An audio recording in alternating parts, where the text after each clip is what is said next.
day to be a Tiger. JSU by 40 campaign. Coach Taylor, I was just thinking, I was sitting in my office and we were talking about Jackson State athletics, the tradition of Jackson State. You played here. What if 50,000 alums gave $40 a month for 12 months? Man, that would be huge. That's money in the bank for athletic program. Let's do this, Coach. I'm challenging all 50,000 alumni of Jackson State University, supporters, fans. Let's give $40 a month to JSU by 40 campaign. 12 months, 12 million. September to August, let's win championships in the classroom. Let's support Jackson State University. Let's support athletics. And let's make sure our coaches and our student athletes are successful. So again, Coach Taylor and I are challenging you, all 50,000 alums, $40 a month for 12 months to support Jackson State athletics. Go Tigers. Go Tigers. Support the JSU by 40 campaign. Visit gojsutigers.com/JSU by 40.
What's good, everybody? What's good? What's good? Good evening. Good evening. Go ahead and hit the like button, hit the share button, hit the subscribe button. Right on time. I did not tell Zoe to wear white tonight. It always happened like this, bro. What's up, TD? What's up? What up, Ken? What up, Zoe? I was actually about to say something about it, but you beat me to it. We don't. I swear to y'all, we don't text before we get on, man. We talk throughout the day and stuff, man. Talk to both of you guys probably for an extended period of time today. Good evening, everybody. Happy Hump Day. I know I did my usual. Just hot out the shower. Out the Publix. Yeah, look. Nah, we good. We good. Hey, what up, bro? What up, TD? What's up, the I Love family? What's up, Zo? Hey man, just always just want to kick the show off, man. Just once again, man, we want to just say rest in peace to the good brother, man. My heart goes out to his mother, man, brother Jaylen. Just been a very somber day, you know. It's really weak, man, thus far. We talked about it extensively on Monday night. Matter of fact, he was the reason we actually wound up having a show after all. And we're all back situated and everything. What's up, KT Dub? KT Dub, what's going on, man? What up, KT Dub? So, and we'll move on. We'll touch on it a bit much throughout the show. If you haven't had a chance to watch the video on Facebook of his mother at the candlelight vigil, it's very powerful. Man, very watch powerful. Very, very impactful. She was very emotional. It was just a very emotional evening. And you know what? We it's not just business as usual, although it is business as usual. We hope that brother Jaylen's unfortunate, untimely death isn't in vain. And we hope that it's used as a sort of a igniting of our community just being fed up with the lack of value of Black life amongst our own community. We got to get to a place where we value each other a little bit more. I love what she said, man. He said he should still be here. He was a good man, did everything right, and he found himself in an unfortunate fate. And if we want to change that, we got to change it within ourselves. We got to look in the mirror as a community, and we know. Don't come in here with that. It happens in every community. No, we talking about us. We talking about what we do with each other. We just don't value us like we should, man. And it's okay. It's okay to be real about it. It's a lot of things we're gonna be real about. We shout out to all the platinum members out there, man. We just kind of cut loose in the platinum chat. If you're not a platinum member, you should become a I don't know, man. I don't know about any updates with the case. I just trust that the local, police department is gonna do their due diligence, and they're going to do their job, and he who had something to do with that, all parties will be brought to justice, man. So we expect that. That's the expectation. That's the least that we could do. You know what I mean? That can be done. So shout out to Deputy Mario.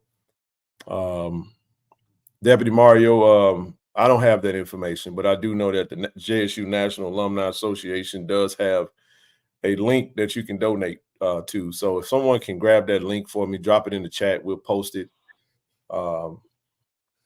That's right, Brother Trent. Good to see you again. It was great seeing you during homecoming on the yard. And you're absolutely right, bro. You're absolutely right. We have to get to a place where we be able to have some type of form of conflict resolution, and knowing that, hey, man, I want to go home. I'm gonna let you go home. You know what I mean? And we're not gonna end it. But just wanted to kick that off. I mean, like I said, it is Wednesday. We post homecoming, and go ahead and share that link. As y'all come in, go ahead and hit the like button, hit the share button. We got to keep this thing rocking and rolling, man. We got to keep it rolling. So I'll pause. And what up, ASVP? What's happening, brother? Apologize for the delay, man. My light wouldn't come on. TD will tell you, I was on this thing. It was dark as a summer gun. I was like, bro, I can't start this like this. I'm over here trying to improvise, and I did something, and finally it came on. So sorry about that 7-8 minute delay. I apologize. That for me. Hey, Miss Body. Hey, how you doing? It's so good to have you on. Appreciate the what's going on, Miss Body. Appreciate the hope all is well with you and your family. And Mr. Content himself is here tonight. Yeah. I think it's time for us as men to embrace our younger generation and help them realize how. Listen, man, I've been doing that since my brother has been deceased. I got my nephews attest to that. I've talked a few off the ledge to making some bad decisions, and hey, man. Well, I'm proud of that. So I'll pause, let you guys jump in and greet the people, and then we'll proceed, man. I was just gonna say, Bear, what's up, everybody? But echo what Trent said, echo what you said, man. Before we even get to that, man, we have to value each other. Mm-hmm. We have to value us. That's where it starts at. Because I'm my saying, Black people devalue Black things, and we have to value us. The moment we put the value in us and each other, then that can be the major shift for us all, because that's the main thing. And it happens subconsciously, in my opinion. It goes without saying, without thinking. You know what I mean? We just automatically devalue us. So we need to come together, man, in every facet. Bro, don't ask about what Zoe eating. I wish she stopped eating the same stuff on the screen. So I'm gonna use that as a segue to say, don't take that no further. I know he get in late and it's okay, but I don't know what the hell he be eating, man. I think it's great. Yeah, I know. Hey, brother Fawdy, man, what's happening, brother? Appreciate the donation, man. Hey, man, way to come in and get it kicked off. No, I know what you're eating. I'm teasing you, bro. Hey, Mr. Fox, I was just going them. Hey, appreciate the donation, brother. Man, shout out, man. Thank you. Yeah, so thank you, brother. Thank you. And like I said, for those that would like to donate to this platform, and I hate to say this, we're in the midst of when we're talking about donating. We've already, so shout out to KT Dub has taken the lead for the foundation of Friends of KC-1400 Inc. Donating pledge $1,000 towards whatever the Burns family needs.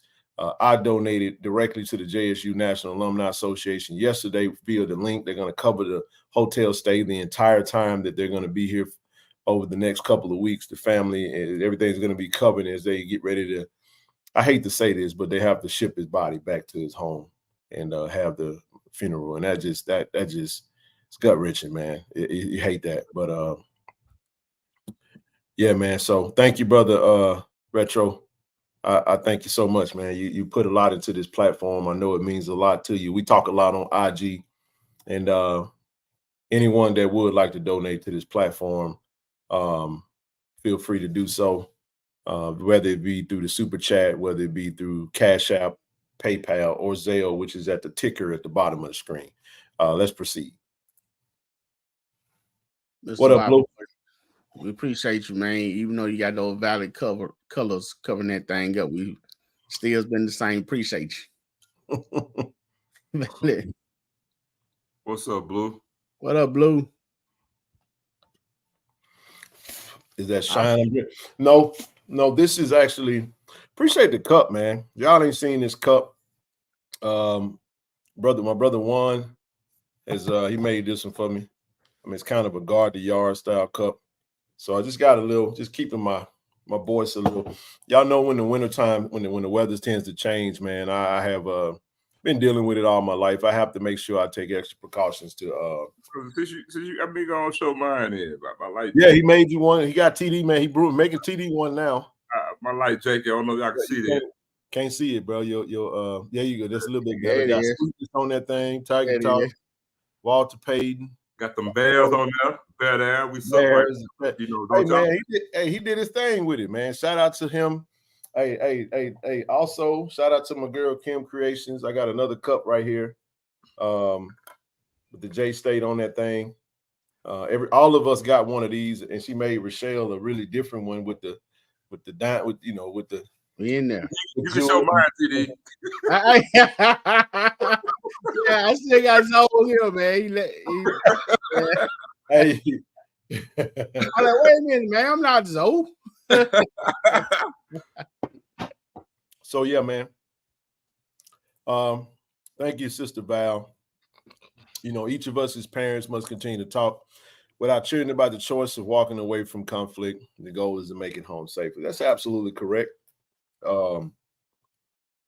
It only takes a second, man. It takes a second. What's up, Craig? Good to see you again, brother. I don't know what's out there from a social media standpoint. I know how we tend to do in our spaces where things happen. It's moments like this where you realize we really are joined together more so than we are divided. I know we like to banter.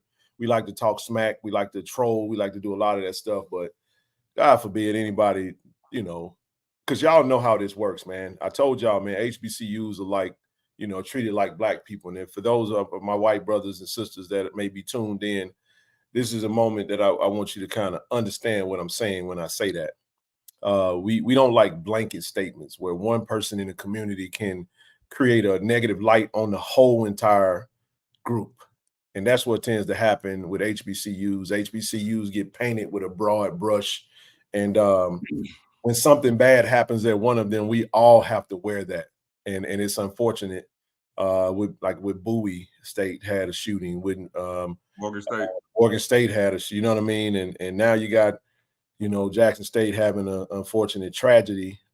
It tends to, you know, not that it doesn't happen on other campuses. It's just that when it happens at an HBCU, it tends to be a little bit more amplified. Mm-hmm. Black people are the only people in this country that has a saying that is indicative of like black on black. You know, you never hear white on white or Hispanic on Hispanic. when most crime, if not most crime, happens from it's proxy. It's proxy, and it's more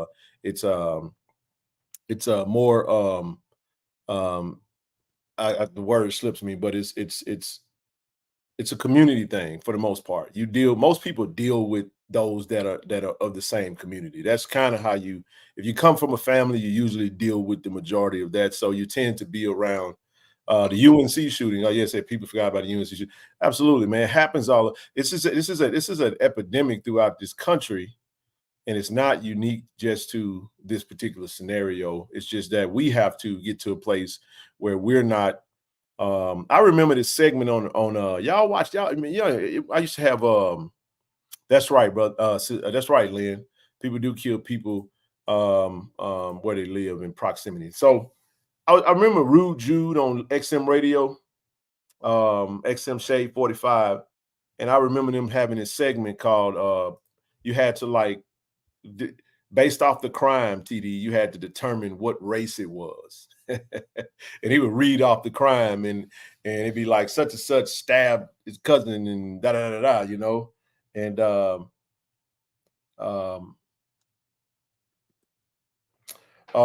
real quick, in regards to brother Jaylen Burns, my brother just got off the phone with his stepdad. They are in the process of putting together the cost factors, and we'll get that to them. And then once that information gets there to us, we'll share that. We're definitely going to share that. So anyway, I just wanted to throw that out there. You know, so they just had a shooting at the State Fair. This was a week after Prairie View and Grambling played there. Yeah, man, it gets a little crazy, man. Gets a little crazy. So I was just giving a message. What happened? So, anywho, shoot Northwestern State last. Oh, absolutely, man. I forgot. The gentleman.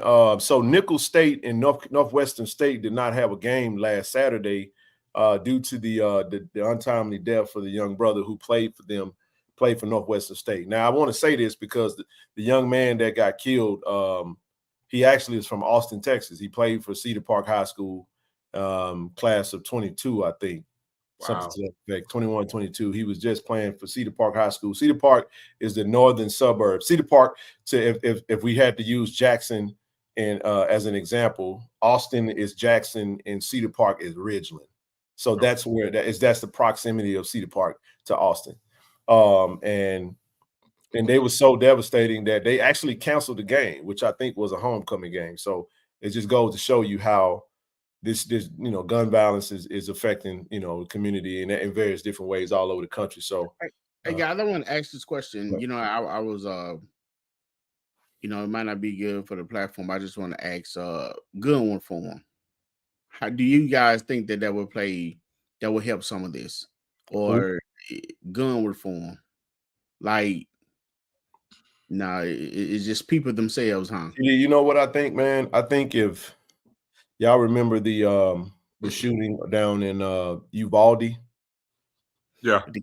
Yeah, with the young man went in there and shot up all the little. You remember Sandy Hook? Yes. If those types of incidents with kids getting killed, man, with guns, hey, man, if that ain't create nothing, all it does is create excuses for those. I'm not trying to get into no political battle with with the Second Amendment and the right to bear arms. And I have my reasons as to why I think that'll never happen, but this ain't the show for it because it's gonna go left real fast. Right. I can tell you that. But I will say this though, there's been so many excuses. The evidence is there. I mean, the United States is the only country in the world that has the level of guns, gun violence and death by guns than any other country in this world, man. And we refuse to do anything about it because I just feel like those that protect that laws are the ones that's afraid to not live in a world without guns. And it could be something pertaining to guilt and fear. So I'll just leave that alone. Yeah. And I can tell you like that right now, that ain't the yeah, we ain't gonna go down that road. But we have to get back to the golden rule: do unto others as you have them do unto you. Hey, man, it is what it is, man. Survive and thrive, man. Someone tried to come hard at our family member, director of football media, Austin. We got your back, Austin. I don't know what's going on. People, you gotta. I would just say this: guard your mental. I know we always talk about guard the yard. Guard your mental, man. I have disconnected from so many different things I used to entertain. I'm in none of those groups on Facebook anymore. I use my social media now for the pushing of this platform and what we do as a group. I don't have time for it anymore, man. I don't want to even get into a place where I get into a back and forth on the internet. It ain't worth it no more, man. People are just, I ain't worried about getting into a war of words, TD. You know what I'm more so concerned about? I'm worried about that heat in the back of my neck.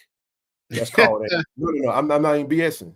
That's called anxiety and stress, bro. Right. They're right. I'm dead serious. Like when I know something ain't right, because what happened is you be a little too over. You be too what do you call it? You're overexposed, man. You know what I'm saying? Like you got way too much. You have to unplug, man, for the sake of mental health, man. And people don't understand, you know, they say a picture's worth 1,000 words. So if you're scrolling all day and you're looking at different photos, different ideas, different thoughts, trauma, you got a fight video, you got a gun shooting video, you got the Israeli-Palestinian war videos, you got somebody trolling about Jack Davis. You got all this going on happening in a matter of seconds. And your mind is just doing this. And you wonder why you can't sleep at night. So you know, you're overstimulated. Thank you, Brother George. That's why I pull away. You see what I'm saying? In order to do what we do, see, this is a niched mission that we're on, and that is to continue to shed light. But the numbers have dipped some. You know what I'm saying? People ain't tuning in as much as they used to, and that's okay. Because here's what happens: you have to stay true to the core. A lot of the people that would be tuning in, a lot of people tune in waiting for the fall. But when the fall comes, you get your laugh off, you get your rocks, and then you ain't nothing there no more. So you kind of got to find something to look at and do. But we got to stay the course and continue to do what we do and continue to talk about what we talk about. And that is JSU sports, JSU, all things Jackson State. And we're going to continue to do that. So we got some true blue supporters to this platform. And we thank you guys, man, because y'all have no clue everything that we got our hands in that we're trying to do for the sake of. And TD, you and I had a conversation today. You know, sometimes people think that you can throw money at every problem that's happening out there. You can't just throw money at some of these problems that we're trying to address and deal with and work within the space of. Sometimes you need to get on the ground and actually do some pound some pavement, man, and really get out there and make some things shake. So just know that we got a fundraiser for the foundation coming up locally. We're going to plan it. I know we talked about the Alcorn weekend, but we're not sure if we're going to do it that weekend or not. But this is what I want to do when we do that. When we do have that, it'll be an invitation only type situation. But TD, we're going to be prepared to speak to everybody, to let everybody know every single detail of everything that we've ever done since we've been doing what we're doing. And that needs to be I'm talking about video, PowerPoint style, you know, and it'll all be available on the website we're building. I don't know no other way other than to give it to. This is what I did. I do this professionally for companies that hire me, whatever, right? So why not do it for myself and do it for us? So go ahead, bro. Okay, hey, let me say this before you continue down that road. Go ahead. When you say God's your mental, I mean, you said, like we talked a few times today. You know, what was the first thing I told you we doing that I was doing when we was talking? I mean, I know some people use proud of you. Yeah. Some people use social media. You tell people this was a good day for you. I want to hear about it. Come on. Yeah, it was, man. I know a lot of people use social media to make money, you know, for entertainment and stuff. I never really got strongly involved in social media, you know, working with you guys. You know, I created the Instagram page, you know, to keep up with some sports and stuff like that. But that's about it. That's about the extent of my social media. But with that being said, man, I took the day off, had some time up, took the day off, man, went outside. It was gorgeous. Walked 3 miles, you know, just took my time, man. Wasn't in no rush. Walked 3 miles, left there, went to the gym, did some weight training, hit the steam room, just completely relax, man. I mean, I don't think about that, man. I called, talked to you, and came home, got my daughter, and hey, end up, with the Bible study tonight. So, man, I don't get into Hey, man, I told him it was a full physical, mentally, and spiritual workout. I mean, he had a full day, man. That's why I said that's outstanding, bro. Right. So real quick. Every game for the rest of the season is at 2 p.m. Just so y'all know. 2 p.m., 2 p.m., 2 p.m., 2 p.m. So we play at 2 p.m. Saturday in Itabena. We play at 2 p.m. in Pine Bluff. We play at 2 p.m. versus Texas Southern. Then we play at 2 p.m. versus Alcorn. All right, proceed. I said, TD said he gonna be a Sexton next year football season, dog. Yeah, man, got to. I mean, whatever I need to do to Man, we in our 40s, bro. We can't just shake back. Look, right. Man. I don't know about y'all, man. Zoe, man, this homecoming wore my old behind out, man. I was tired. Do you hear me? I'm talking about tired. Every day wore me out, dog. Every day I'm wore out, dog. Man, look, man, we ain't no old, hey, you gotta kind of look, man. I was proud of him. I did some. I got out and grind a little bit today. You know what I'm saying? But I ain't gonna tell you what I'm fighting with right now because that's another time for another day. I need somebody to. Matter of fact, I will. I need somebody to explain to me how the heck do you get rid of a ground mold? I'm serious, man. That thing busting holes. It busting holes. Okay, hold on. Sidebar. Y'all don't know this, but it's been a war going on for the past 3 or 4 months. I can't whoop this damn thing, man. Every time I leave and come back to the crib, man, it's a whole new hole in the yard. So this is what y'all gotta understand. Like holes in the yard, it make my skin crawl real bad. So when I see like dirt pushed up, like mounds of dirt pushed up in it, like it give me the creepies, man. It give me the creeps. So if y'all want a real good visual, y'all remember that little game at Chuck E. Cheese? That's what it's like, man. Yeah, that's what's happening right now. I'm like, I'm literally, I'm Googling, bro. I'm going to Home Depot tomorrow. I'm like, for real, bro. I'm serious, man. Hey, brother DeWan, he said M80. Man, look, man, I'm dead serious, bro. All right, I'm gonna leave that alone, man. It got me again, bro. And it's like, I'm gonna get this little fucker, man. I'm sorry, bro. I hate that little thing, bro. I'm gonna get it. I'm gonna find a way to get it, man. Harpoon traps all day. All right, cool. All two whack-a-mole. Kid go to the front yard, man. Big bug, no whammies.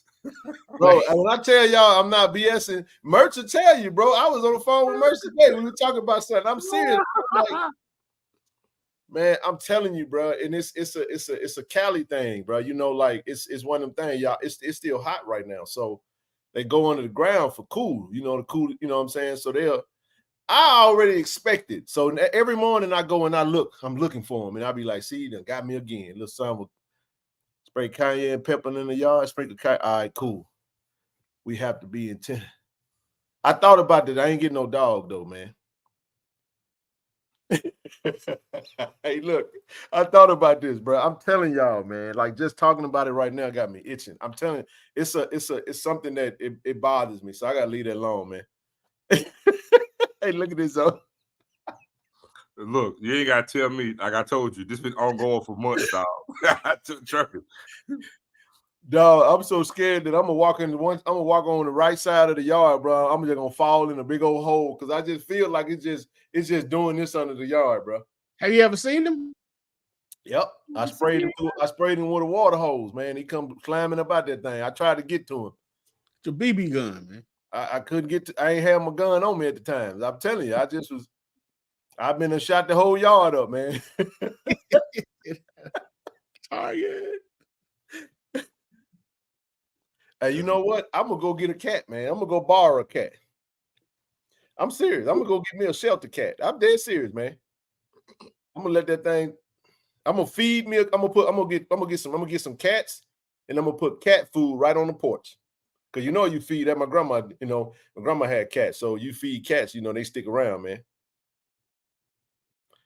I got a whole yard. Anyway, my yard man ain't worth a damn. But let's move on, man. I asked him, but he's Anyway, get the neighborhood cat. I'm gonna go get a cat, bro. I promise you. I thought about that today. As much as I don't want a pet, I said, man, I'm gonna keep my comments. Smoke it out. Look, man, I done dropped all kind of stuff, man, in the hole. I done put the little pellet thing where you throw the little hole in there and let it smoke it out. I done did all that, man. I got to get me a cat, though. I'm gonna go get a cat, y'all. Dead serious. And that thing be on the other side. That thing be on the other side. Y'all looking at you like this, kids. Ha, ha, ha. You trying to drop smoke bombs. Yeah, look at him. Hey, look at this. Hey, that's what I think, man. Y'all gotta understand it's a little different, man. All right, man. Let's move on. I'm telling y'all, it's a real problem for me. I went on the side of the house, bro. That joker had like 17 moles, man. Like he built the whole community. I said, Lord, have mercy, this thing winning right now. All right, anyway, let's move on. So I watched the Valley game. I did watch. As a matter of fact, let's do this. Let's get into the preliminaries real quick. Rent a dog. What? Whitley, I promise you, I wasn't paying that no attention. They said rent a dog. How do you rent a dog? Hey, man, it's possible. Hey, don't tell it. Brother Poe, what's happening, baby? What's going on with you, man? Look what I sent you, Doc. What you got over? You texted to me? Yep. Because you're going to need to put that up.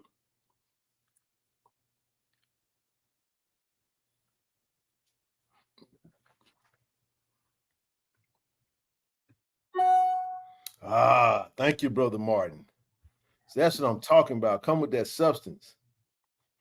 Oh, that's fly though, bro. Goon box. What that is? 11-12? That's a Sunday. You need to put that up there. What this about? All right, let me do this now then. I'll come to it in just a sec. All right, y'all. So for those that want to donate, go to Givelify, friends of KC-1400 Inc. So we actually had a project we was working on with the foundation. We actually going to finalize that project in the morning, actually, and get it over to the team. So it looked like a rat, bro, but I'm gonna move on from that little thing, man, because that little thing, I ain't gonna let it steal my thunder on the show. It already got me at wall right now. Hold on, let me add this. Anyway, I fell off. So go to Givelify. All donations are tax deductible. We do have 501c3. So if you'd like to donate to the foundation, feel free to go ahead and do so. So I do want to do this, man. I want to push merch. So y'all do know that we have the black standard hoodie. The Texas Southern game is a blackout. Those hoodies are in print right now. I did drop the actual available inventory in the Platinum chat today. So for those who planning on purchasing a hoodie, do so. You can go to KC-1400media.com. This is the standard hoodie, man. This thing is fly, bro. I can't wait to get that one and get it in hand. I'm ready to rock this thing, man. We're gonna rock this thing 11-4 any other time. You know what I mean? So great quality hoodie. All hoodies will be in to you. You have these. If you place your order now, you'll definitely have them in before the Texas Southern game. So we're actually in the process of printing them up right now. The inventory is updated on the website. So if you go to the website right now, purchase your hoodie, you'll be good to go. Hoodie start at $65. Of course, the larger sizes be a little bit more. We still have inventory on the I Love versus Coalition t-shirts on the website. Of course, we still have inventory on We Love the Hate. And then we have our staple logo tees. We got navy, we got black, we got white, we got red, no longer gray, and we do have the red We Love the Hate t-shirt. So the available inventory is on the website. So if you haven't purchased any inventory from us, feel free to go ahead and cop some merch from us, man. I mean, we appreciate that. And once we push through the remainder of this inventory, what we're going to do is we're going to do merch a little differently. We're actually going to have a different drop every month. We got some ideas today that we was talking about that is coming down the pipe. Y'all going to love it, man. We actually going to drop an embroidered hoodie that's going to be Navy. It's going to be more centered around JSU and not so much around KC-1400. So we got some ideas coming down the pipe that I think you guys are really going to love. So we're going to drop two hoodies that will be navy in color. One would be a letter, and the other one would be an actual logo. So go to KC-1400media.com for your merch. Also, go to gojsutigers.com/2023 BB tickets to get your season tickets. Basketball season starts pretty soon, right around the corner, man. Like my brother said, get your merch, man. Got some fire coming, man. Go ahead and continue to shop with us. And then, like I said, this is just another way that we've been able to fund some of the initiatives and things that we do with this platform.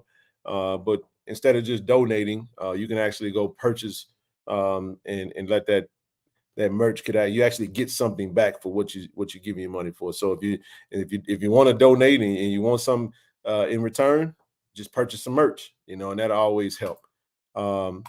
But we'll come back to the Jack State versus Mississippi Valley game. Hey, I wanted to show everybody this. This is pretty cool because I do want to shout out my brother Craig from Jersey Wave. I did get a chance to meet. We met Dr. Doom several times. Robert Brazil. That jersey is no longer ever going to be worn. It will be. Hey, that jersey is going right up here on the wall, right next to the Houston Oilers signed Robert Brazil. So I got the Houston Oilers jersey right here, man, on the wall, framed up. So I'm finna get this bad baby framed, man. For those that don't know, Robert Brazil wore number 80 in college. He's a linebacker. So I'm 6'3". And look at how tall he is, man. That's a big old linebacker right there, bro. Dude, that dude is huge, man. Right. Big old linebacker, man. You know what I'm saying? See, this is why. Please, like. And then hold on, and then you gotta have to cut. The dude played in the late 70s, early 80s, man. For real, bro. Dude was huge, man. But to get this jersey, any jersey you want, the Jersey Wave from Craig. Please stop asking what Zoe is eating, y'all, because I really want him to stop eating. I do. The more they ask, he ain't eating nothing right now. Grapefruit. He eat him every show. But anywho, I'm just again, the Jersey Wave. Go to Jersey Wave for those that don't know. Here's the information. Shout out to Craig Thomas, CEO, 769-231-5121. The Jersey Wave at yahoo.com. And then if you want to look for him on IG, just go to @_ the Jersey Wave _. Then on Facebook, Craig Thomas. Give my brother a shout. He's actually in the process. So all the jerseys that I've worn this season, he's actually he made all of them. The Lewis Tillman jersey, the Aubrey Miller jersey, the Dr. Doom Robert Brazil jersey, the TC Taylor jersey. All these jerseys, Craig has laced us with these, and he does really, really, really good work, man. So just wanted to shout him out. Check him out if you need a jersey, man. Football season is just about around. We get to the back end of the football season. So if you want to get a jersey, go ahead and get that now. We'll come back to the Mississippi Valley breakdown in just a minute. I'll let you guys jump on in if you want to add something to the combo. So I'm gonna add this picture you just sent me because I'm curious to know what the heck this is myself. Yeah, I just sent you something there. All right, hold on, let me pull that up. Yeah, I also want to say, again, my prayers and condolences is with Mr. Burns, and his family. Also his fraternity brothers. I know, they bond close as if they're, birth brothers. So I know they probably dealing with a lot too, and everybody, all the students and stuff, everyone that's on campus, the teachers, the administration, just prayers, man, and hope we can learn something from this. I don't, no one, I hadn't heard the cause or anything like that. It is in mind, but at the end of the day, man, let's try to resolve stuff. If nothing else, walk away. If you don't want to walk away, back away, because you might not want to turn your back. So let's do better at alleviating violence. Especially when we're being around kids and on these campuses and public places. Let's leave it alone. And Ken, you were saying something about them having to ship his body back, so therefore they had a page up or something? So the JSU National Alumni Association dropped a message saying that the parents, because she was his mother and father, and they sat down with WLBT. She was at the candlelight vigil last night. I think it was last night. Yes, it was last night. They'll be here for a couple of weeks, while I think a week or so. So while they are here, we wanted to make sure a JSU alum stepped up and took care of all of their food and everything that they needed from a food standpoint. And then the donations that are coming in through the JSU National Alumni Association, by the way, they are tax deductible, just something to keep in mind. JSU National Alumni Association is 501c3. And but they're going to be paying for all the hotel accommodations, and anything over whatever is charged is going to be left with the family to use however they see fit. I know, the Alpha fraternity is going to be doing something. I know 100 Black Men is going to be doing something as well. Man, I can assure you that his mother would rather have her son than any dollar amount that you can ever give her. You can give her $1 million and it would never replace the void of her son. But I listening to her, I felt like I was listening to Trayvon Martin's mom almost, man. You know what I'm saying? Remember when he passed and how she used his death to start, a movement, just to make sure that she didn't allow her son's death to be in vain. And I'm just telling you, man, just the resilience of mother. She talked about always having a location on all of her kids, seeing, and she said something that just cut me, man. She was like, when he crossed this gate, the gates and the line, the lines of Jackson State, he was supposed to be safe. You know what I'm saying? That was supposed to be a safe space. You know what I mean? So, like I said, Monday, we don't want to, it could have happened anywhere, TD. It really could have. And it would be just as tragic. It sucks that it happened on campus, but it happening on campus is not as bad as it actually happening. So I don't want to just, sometimes we think, sometimes we get in our own little mindset where we get mad at the news station for saying that somebody got killed down the street from JSU, and we be mad at the news for associating JSU with the death. And we sometimes be more mad about them mentioning JSU than we actually do the death. I'm going to say that again. Sometimes we really don't. We be like, man, that didn't happen at Jackson State. That happened down the street from Jackson State. They just using Jackson State as a landmark. Negative press. While it do be right, is somebody lost their life, man. And we be kind of like saying, man, just don't put that on Jackson. But now you can't around it now. You can't gloss over this one. And TD, this not just a student, because even when you highlight his accomplishments and what he represents, who he is, you still can't. You don't want to make it seem like if they was they could be a 2.5 student that's not in a fraternity, that was quiet and reading books and just wasn't like that. You get what I'm saying? It still remains the same. It's just as tragic. It's just as sad. You get what I'm saying? And it's tough, man. Huh? You preaching, dog. No, I just know how we do. You know how we do. And we be like, don't mention that. Jackson bad, man. Jackson got crime, but just don't mention our campus. Well, you can't do that now. Can't shake. You won't be able to wiggle out of this one. You won't be able to.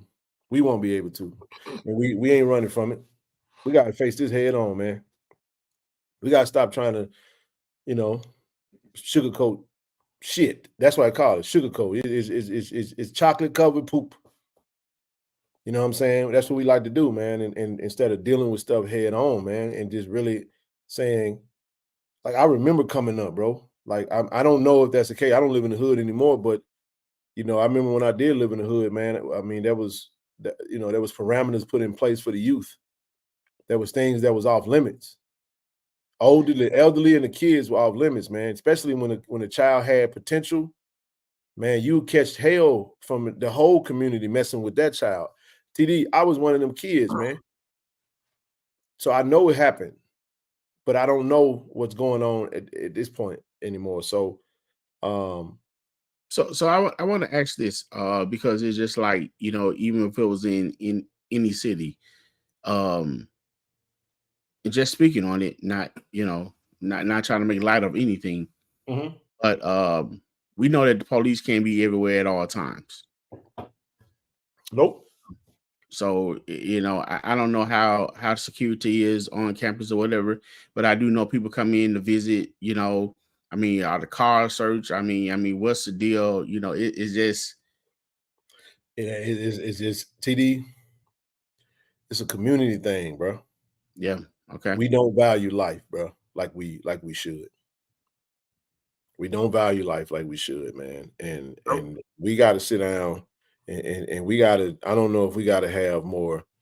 Man, we had the Boys and Girls Club. We had mentors. We had Big Brother, Big Sister. And I know it's some folks that still doing some big things. Shout out to Jamie and Horton and those that, you know, still at the Boys and Girls Club and doing what they can do, you know. But you remember back in the day, TD, man, these cell phones weren't raising kids like they do now. Right. So, you know, you had to talk. You know what I'm saying? You know, when you want TV, you had to go and be intentional about what you watch. It wasn't no internet TV like it is now. You know what I'm saying? And it's like, I'm serious, bro. Like, I'm telling you, man, like, it starts in proximity. You got to touch everybody that's around you. You know what I'm saying? And make sure you have, trust me, dog, I've had conversations, and I ain't going to get into no personal family stuff, bro.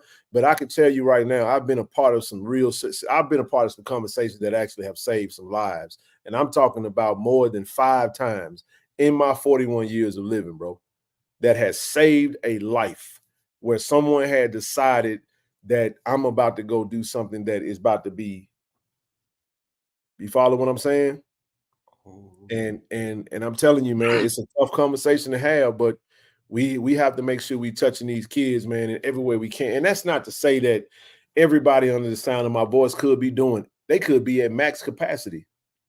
You understand what I'm saying? But the last thing people want to talk about nowadays is God. We don't want to talk about nothing. You know what I'm saying? Everything is allowed except something that's going to help these kids, man. Right. Everything is, man. And these kids, what do they have to live for? And then, man, I mean, even a lot of these children cartoon, man, there's so much violence in this stuff, man. If you're not watching what your child doing, and this ain't possible, bro. I'm sorry to tell you that Jack State sit in the heart of the city, man, downtown. And I'm telling you, even if you did do that, I could infiltrate that wall if I really wanted to. I'm gonna say this. It's not that stops and curbs absolutely nothing. It doesn't. But also, TD, you're right. It is possible, but that's not. I get where you're coming from, and I don't want to rebut that. I'm gonna just say, okay. But TD, I'm gonna tell you, you're right. It's in the cartoons, but I'm gonna be honest, it's in everything.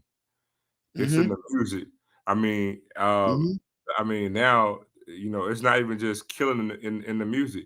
I mean, they turn them into zombies. You know what I'm saying? You know what I'm saying? Not trying to make things sound like it's better than what it was to yesteryear to now, but, you know, they're not trying to sell drugs. They're taking them in the music. You know, so they're taking everything. They're zombies. And it's in the music. It's in the commercials. It's in the games.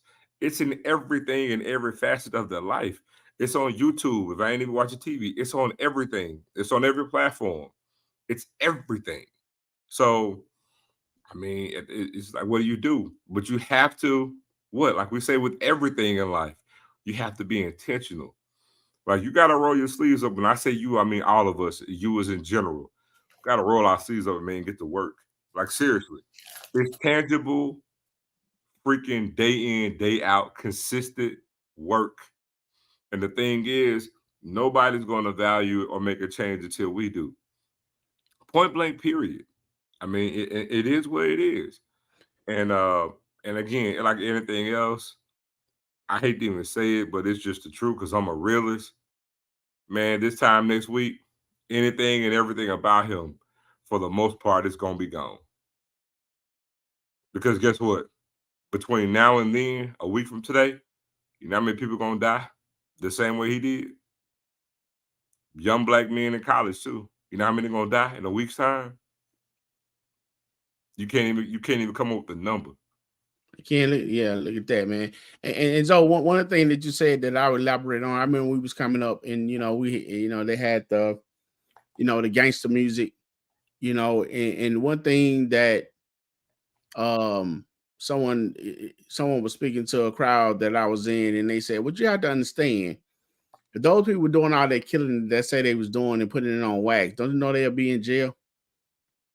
They do that stuff to sell music. Now, a lot of these people doing this stuff to try to prove that this who they are. That's why a lot of them end up with the jail records. And so a lot of these kids try to imitate what they hear in this music and say to prove a point that they're hard. That they doing these drugs. I don't glorify that, man. We're dealing with demonic spirits and sin, brother. That's the biggest problem. That's what it is. That's what it lies down to. And I've always, I say it like this. A lot of time, the parents are too busy doing what they want to do and not managing their kids. And so these kids are doing themselves, man. So, but listen to what we're talking about, though. We're talking about a young man that's a senior in college, that's a 4.0 engineering student, part of very respectable organizations. Mother did a phenomenal job raising him. That shouldn't happen, bro. That shouldn't have happened. Just shouldn't have happened, bro. And it just, we know God's will is sovereign. And I was told was told you don't have to like everything that's in God's will, but you do have to accept it and find a way to make peace with it. And that's kind of where we are. Things make you scratch your head, bro, and just say, wow, you just wish the young man who I was talking to KT Dub, shout out to him, because I know he's been dealing with a lot through this as well, being, a Hall of Famer, you know what I'm saying, in the Alpha fraternity. But I'll say this, though. You just wish, man, that the young man or woman or whomever, because I don't know anything about what actually happened. I'm just kind of waiting to see what comes out. You just wish they would have made a better decision and say, you know what, I'm not gonna pull this trigger. You know what I'm saying? I would like to believe that whoever did do that is thinking that maybe they wish they would have had not done that. But then you don't know, because you hear in some some neighbor, you get around, and you get into some community talk and you hear of these young men that got multiple bodies, and you hear stuff like that, man. It's just like, how is that even possible? A young man to be like damn near a hitman, you know what I'm saying? Like, just no value, no regard for life. And you just know what you're dealing with. You have to work around that. So the work that we do in the space that we work within it is an HBCU, Jack State University. So, we're going to continue to do what we do, try to do what we can to make an impact in the best way we can. And, if you look at that comment that, I was about to come in, make a statement. If you look at it, what KT Dub said right there. So here's the thing, even to the point of what you just said, Ken. If Zoe, if you and I and Ken and whomever else listening, teach our child to do things the right way, to avoid conflict, resolution solving, speaking your way out of stuff. But then on the other side of the track, you got someone else telling their kids about respect. You got to prove a point. Don't get punked. Don't get played. Don't get, you know what I'm saying? Then when you get to a point, man, and you have a bunch of rage inside you, like you said, Ken, you wish, that the young man probably would have never pulled the trigger. Well, man, all of us have been in a situation where we may be into a conflict, a fight, or wanted to fight, and we're like, you know what, I should just go and hit you in the jaw, or whatever the case may be, you know. And then you have that subconscious saying, "Go and do it," you know. And before you know it, you know, you made a bad choice. And Zoe made a point on last show. You know what it says, Zoe? 24 hours later, you regret what you've done. You know, and you probably never had, you know, an issue in your life. Hey, boy, this is boy. Deputy Mario. Lord have mercy. Boy, you just said a bar just then. I don't know why we protect criminals in our community and we keeping some code talking about snitching and all that type of stuff, man. You ain't street like that. I ain't no gangster. Don't tell me. I'm going to tell. I got kids, bro. I'm like, I don't live by no street code, man. I ain't in no street. I'm gonna sing Ben Trey song. The neighbors gonna know your name. Trying to tell you. Look, I need some. I like nosy neighbors. I do.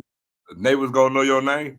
I like nosy neighbors. I like all different colors and nationalities. How you doing? Hey there, how's it going? I like standing at the edge of my lawn with water fountain. Talking about, hey, I'm that guy. Oh yeah. I'm neighbors know your name. Your name. I'm gonna tell it. I ain't looking. I'll tell it. Man. So again, how you set up and everywhere.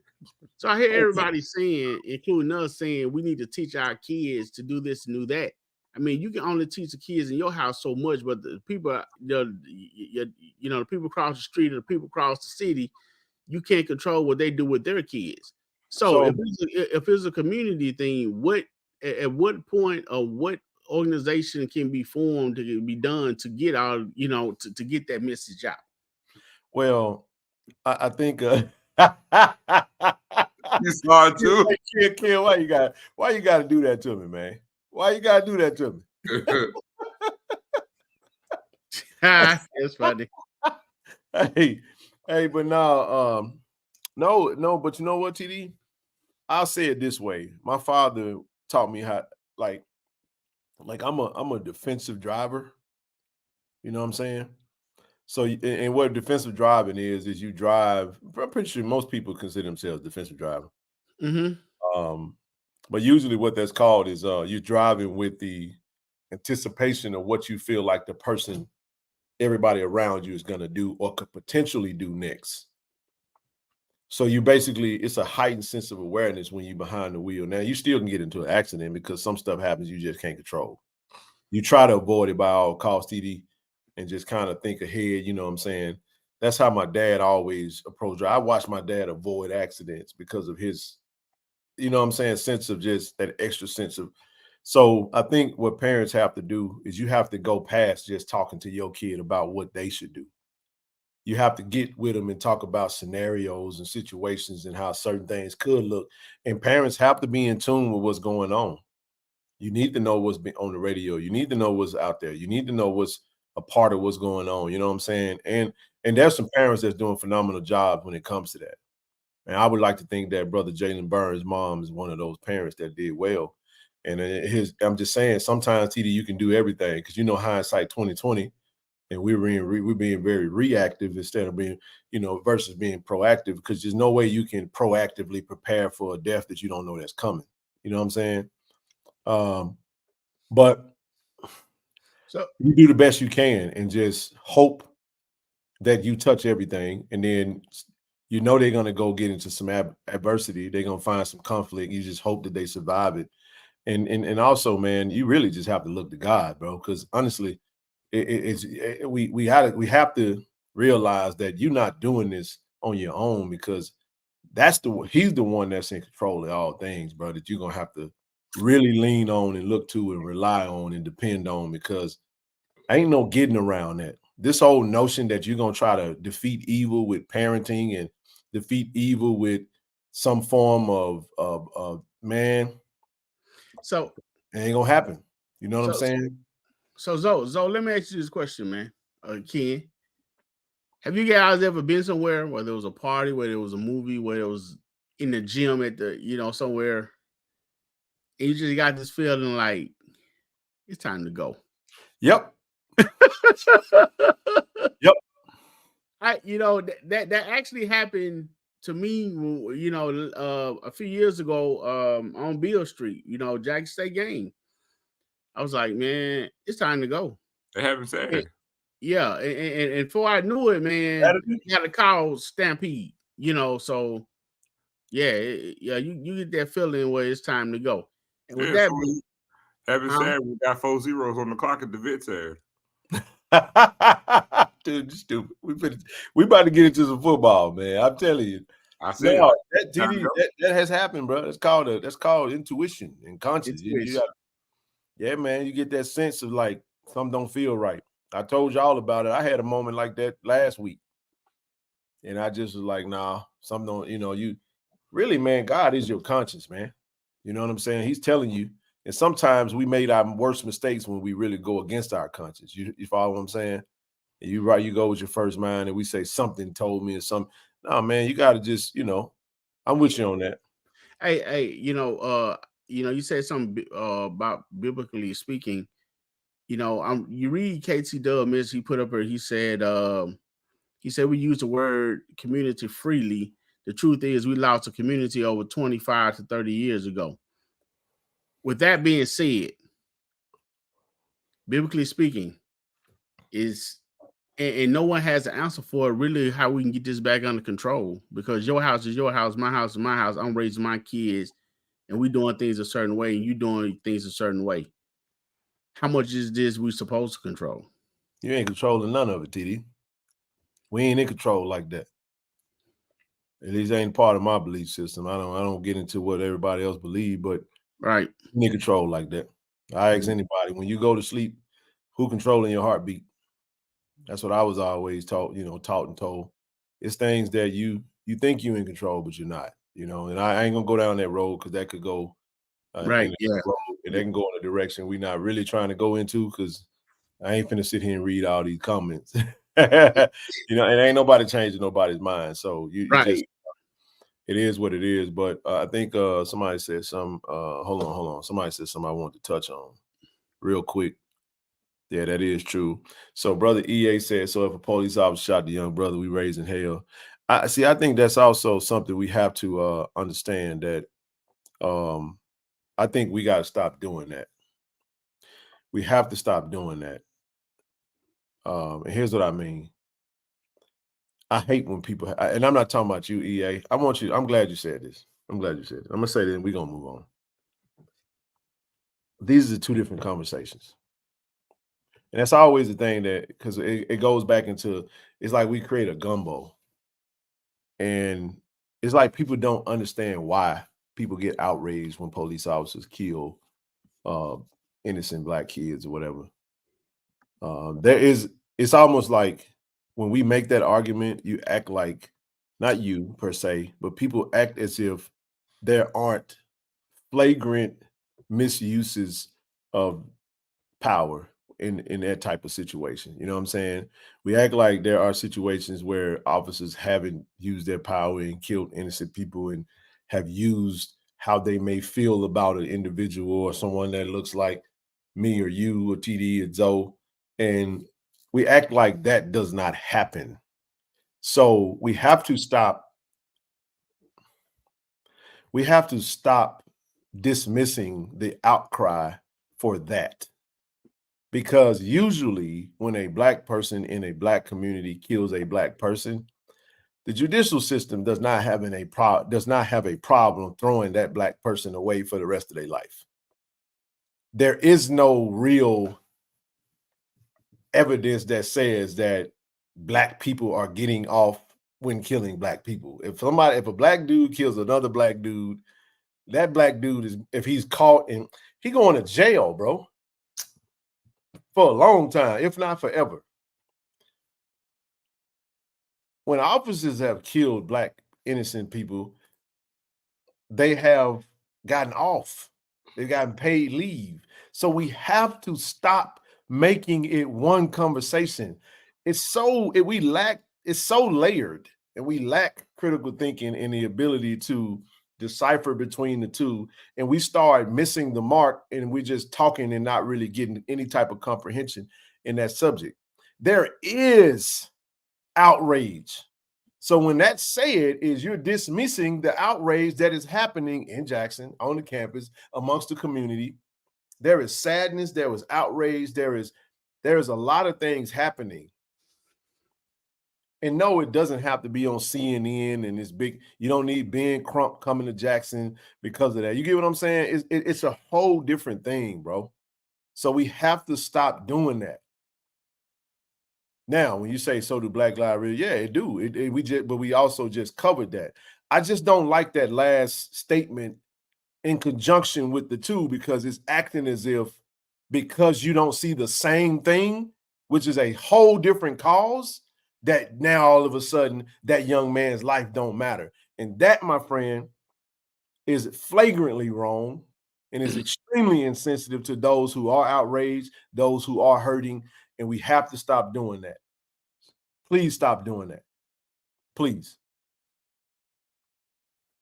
We have to stop doing that. It's two different conversations. It's two different conversations. And it has neither has anything to do with the other. But we act like we act like everything is one topic now. It's not. It's not one topic. It's multiple things. What's up, Kobe? So yeah. Sure. Just saying. I just thought I'd mention that. And I'm not coming at you, bro. I'm actually glad you said it, because it's an opportunity to have that conversation. So when I drop the link, you're more than welcome to come back up and bring it up. We can dialogue. I don't have no problem with it. But I'm trust me, I keep things about one thing. And too many times I get so sick and tired of hearing people make that conversation. It's a bad argument. It's a very bad argument. And when you're dealing with somebody that's very intelligent, but I don't know a whole lot. So I disqualify myself before I even go any further. All right. Black lives do matter to Black people. Black lives do matter to Black people. Because here's what we're not going to do. We're not finna allow us to come in here and do this. You're not going to do that.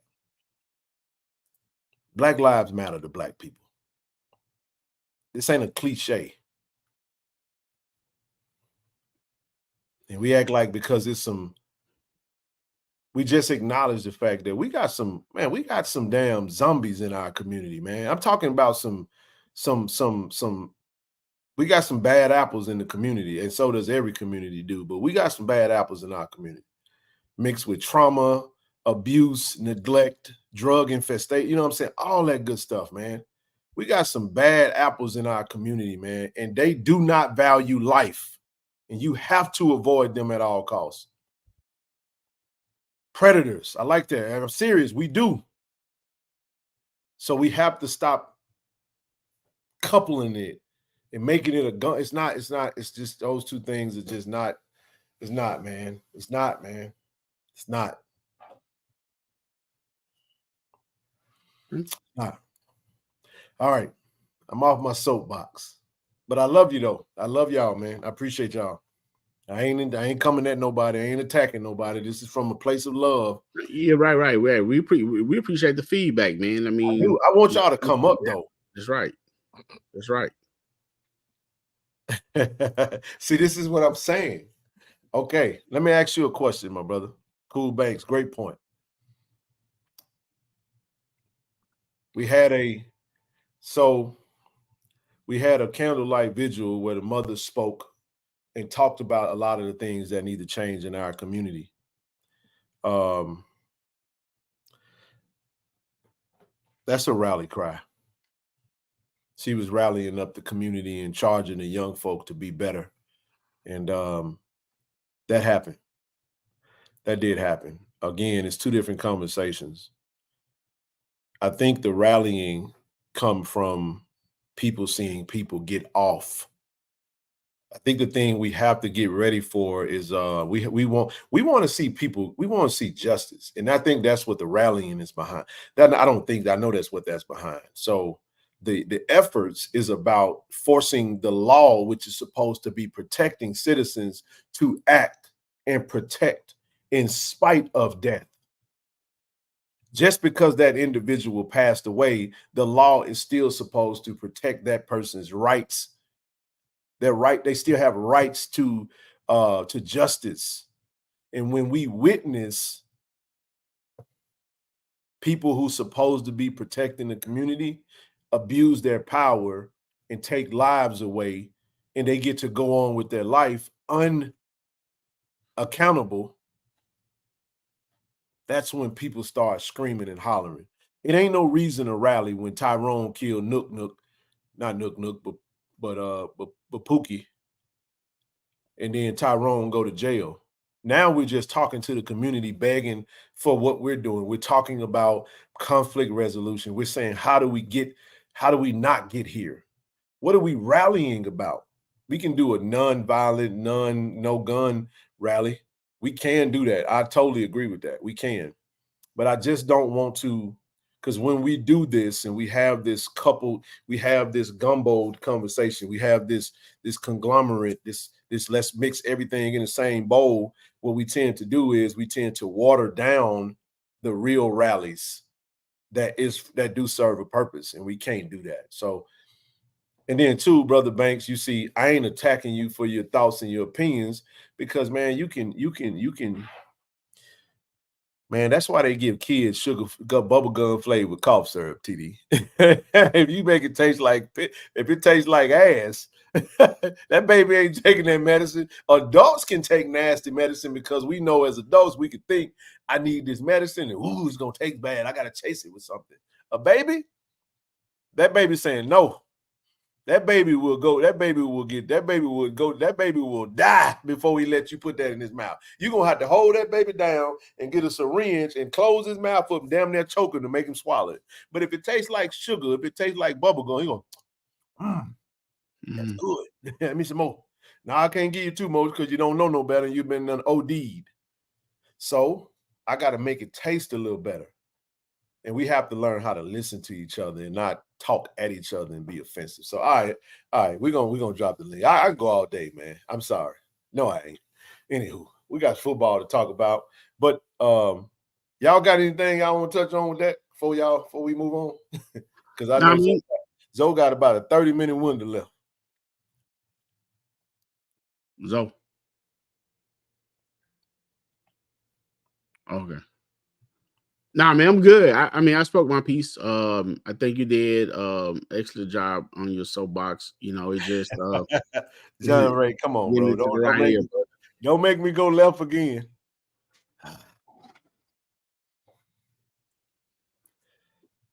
No, bro, that ain't we can't do that, bro. It's a whole nother conversation. I ain't gonna do it. I'm not gonna let you pull me into that. All right, let's roll, man. All right. Who want to go first, man? Let's get into some football. And then we're going to drop. Matter of fact, before we even get into it, I'm going to go ahead and drop the link. And, hey, BBV, I don't want to go left with that because we could talk about that a little later. I got plenty. I got an unlimited supply of bullets in that chamber, man. With a switch on it. That them young folks talk about. I don't mind it. I don't mind it at all. So we dropped the link, so we want to come over and talk some football. Listen, fellas, I watched the UAPB Mississippi Valley game. Did anybody watch that game? So you get a chance to check that game out in the highlights and the clips? Well, let me start off, Ken. Go ahead, it's going to be very short.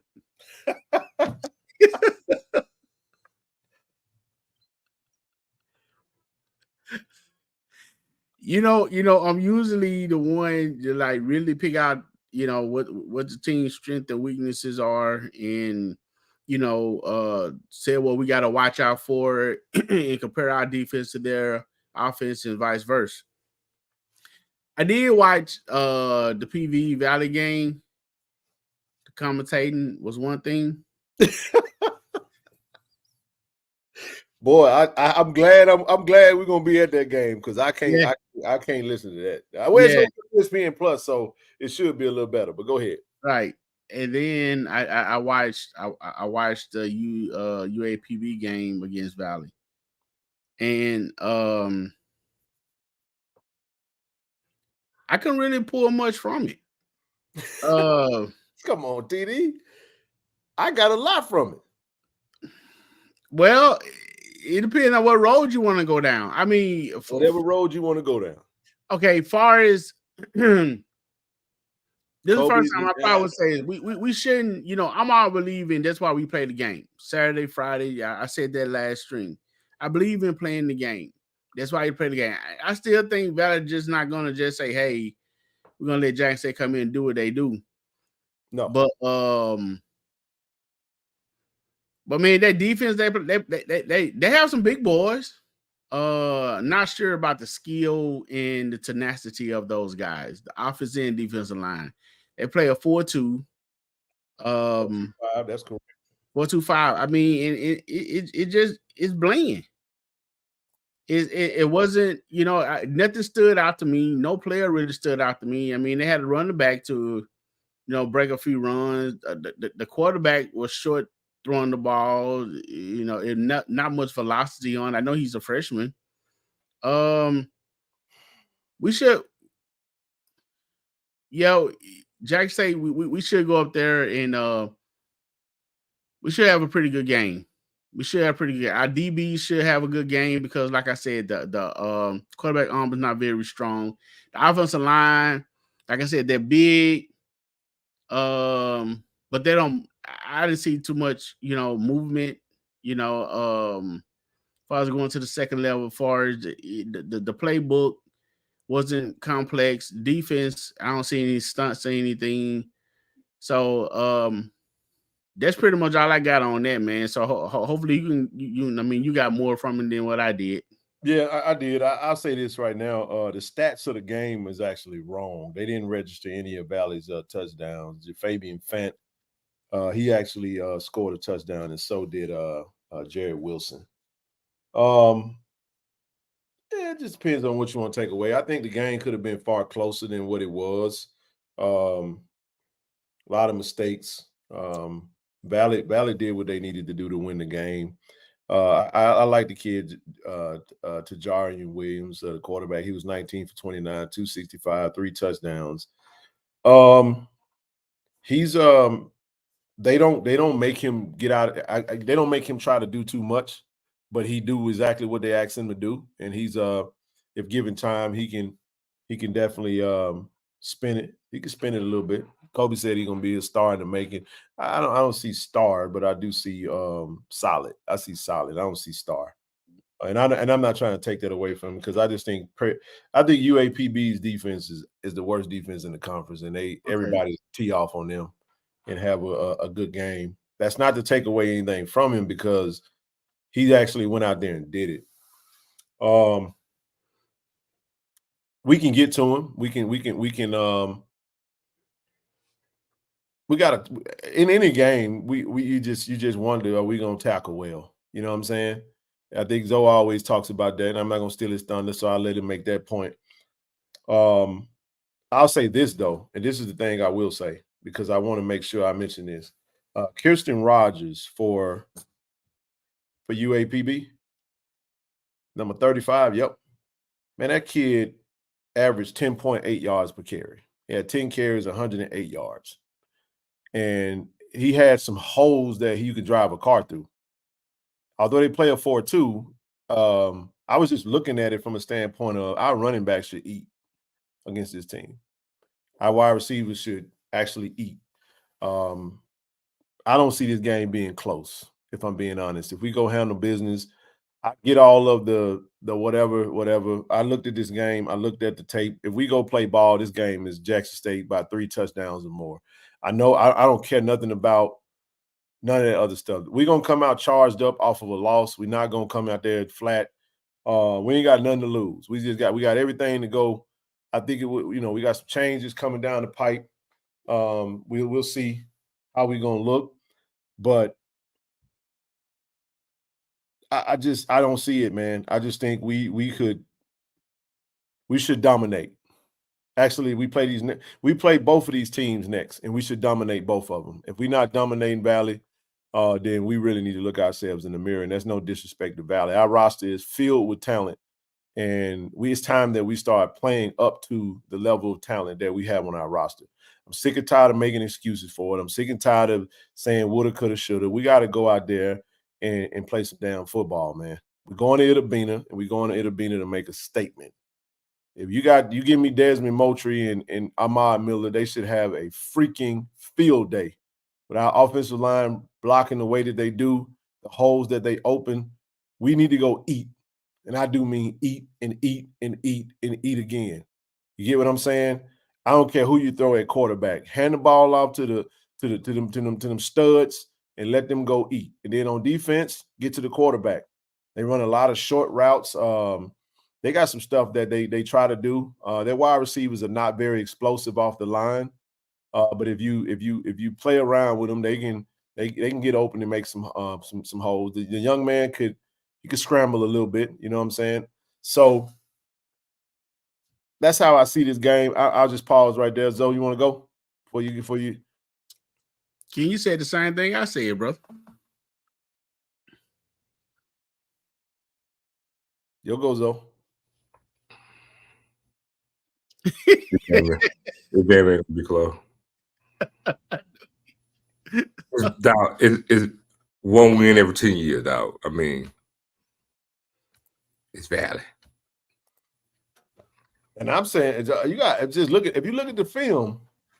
I watched the whole game a couple times. TD, I dozed off because it was unbelievably boring. But I just I had to like rewind it. I ain't BSing, bro. Like for real. I need you too. That's what I'm telling you. It was hard to get through that whole game, but I got to a point to where I started fast forwarding it. But I'm telling you, just from the tape, just from watching it, this team, the only way we lose this game is if we turn the ball over about 5 times and we just have absolute blunder after blunder after blunder after blunder. But it's one thing. It's one thing that can happen. And I do respect my opponents, but I also know football. And I'm saying if we handle business, I'm just telling you, man, this ain't take the names off the jersey. If I wasn't associated with it and I'm looking at this team versus this team, even after the Alabama State game, this is not blue and white glasses. I'm telling you, man, I'm sorry. Because if we go up there and we beat Valley to sleep, y'all gonna say, "Oh, well, y'all supposed to do that. It was Valley." But when we say this is what we should do, it's like, "Oh no, y'all supposed to respect them." No, I ain't. I'm talking football. It ain't that damn all that. Go ahead, Zoe. I'm say this. There is a pathway though, because Valley has 2 or 3 good running backs, for real. The one thing that Valley will show, because if you go back to last year's game, you know, Caleb Johnson had that long touchdown run early in the first quarter. Well, on the first drive, I think, too. We got to tackle. Because at the end of the day, no matter what happens, if we don't tackle them and they can run the ball and they can score, now, granted, they don't have the defense that Alabama State has, so there's that. But still, as we like to say sometimes, you know, it could be some goofy stuff. You know what I'm saying? At the end of the day, this is not me talking or tongue in cheek. I'm telling you something that's matter of fact. This is not my opinion. I'm not trying to be funny. It's fact. This is Valley Super Bowl. Always has been, always will be. They don't get up to play Alcorn like people think they do. Jackson State is their Super Bowl. I mean, I'm telling you, Jerry Rice only got 1 win against Jack State. Like, that's how putrid they've been. So, the thing is, man, we got to tackle. Because if we don't tackle, then you got some things where they got points and we're gonna be in for a close game. So, which I still think we'll win, but you got to kill a gnat with a sledgehammer. And by doing so, if we tackle well, then we ain't gonna have no problem with nothing. So 21 Fabian Fant is he quick. You know, he can break it if he get a hole. He got some good speed, them quick legs, get it churning like Clyde Edwards-Helaire. But the big dude, man, number 2, he just sputters to me. I'm not a big fan of backs that just. I'm not saying he can't make some shake, but he's a big kid though. You're gonna have to tackle him. A kid like that is it ain't a lot of speed on the team other than number 21, the running back has some good speed, but not a lot of speed. They got a couple of wide receivers that got decent speed, but it's man, we should be able to do everything we want to do. We do know they play hard. They will get up for us. The game might get a little chippy. It might be a little chirping. You know how it goes. We just got to go do what we do. You know what I'm saying? I like big backs. Number 2 he's a bruiser. You're going to have to tackle him, though. That's a fact. You're going to have to tackle him. Because if you don't tackle him, he gonna keep moving. So, but he can sputter a little bit. So if you put a hat on him, you might have to get 2 or 3 folks on him to get him down. But he'll give you that opportunity. But if you're not tackling well, it'll be just like the young man that was running for Alabama State. You bounce off of him, he'll keep rolling. So no disrespect to nobody. I'm just telling you what we saw on the film. Because you can say 42-17, man, they beat them boys up. I can tell you the touchdowns right now. First touchdown was a busted coverage, 13 wide open. 13 wide open, right? Second touchdown was the young man actually. What was the second touchdown? I forgot that. I was asleep by then, bro. I forgot the second touchdown. You had one young man that actually took one. Actually, 19 was pretty quick, the wide receiver, but he wound up having a touchdown call back because he celebrated before he crossed the line. And they wound up still they wound up getting it. He wound up throwing it to number 84, which was touchdown. And he was pretty good. 84 was pretty good. Yep. Yeah. I mean, we're gonna have to play ball. We're not gonna be able to just show up and win. I can tell you that right now. We got to go play them for sure. And it comes down to what they can create. If they disrupt what we want to do. They're gonna run a 4-man front, 2 linebackers. If we can create some problems in the passing game for them, the running back should be able to run through the holes. I'm okay with I'm okay with 250 rushing yards. I want 2 rushes with over 100 yards this game. We really could do it. And you wear down that front 4, and let's see what kind of depth they got on their D line and just wear them down. That's what I like. It don't have to be no long, no aired out type game. It don't have to be that. I will say this though about Valley, they're gonna blitz the hell out of you though. They're not gonna sit back and wait on you you ain't gonna have all that time. If they want to come after you, in their mind, they're gonna put it all on the line. Coach Wade he gonna put it all on the line, and he gonna send some heat at times, and that's kind of what they did against, but the aggression can lead to big runs and big plays. So and in the middle of the field should be wide open once again. If they run in the 4-2 and they send in the blitz, you get past that first wave, then you got anything but the defensive backfield. So like you were saying, we should be able to definitely run the ball with our running backs. Listen, man, let me make this clear. Let me take this thing off this damn thing, because I just want to say this. If I'm Maurice Harris, man, let me take my Ken hat off, and I'm gonna be my Mo Harris. Coaching hat on, bro. If I'm Coach Harris, bro, these folks ain't stopping nothing I do. I'm gonna do everything I want to do against this team, because I'm gonna game plan, and I'm gonna call the plays to make that happen. You can do everything. You got every opportunity to make anything work. You just got to go out there and be aggressive, man. You got to come with it, man. There's no way in the hell I'm waiting on them to hit me. I'm finna hit them first. I'm serious, man. Go out there. We can tempo, go fast, and go do what you got to do, man. I expect I'm telling you, I expect 200 plus rushing yards in this game. I'm not kidding. I expect 200 plus rushing yards in this game. And I know they got their quarterback was number 15, We got a 15 too. So I like to see him.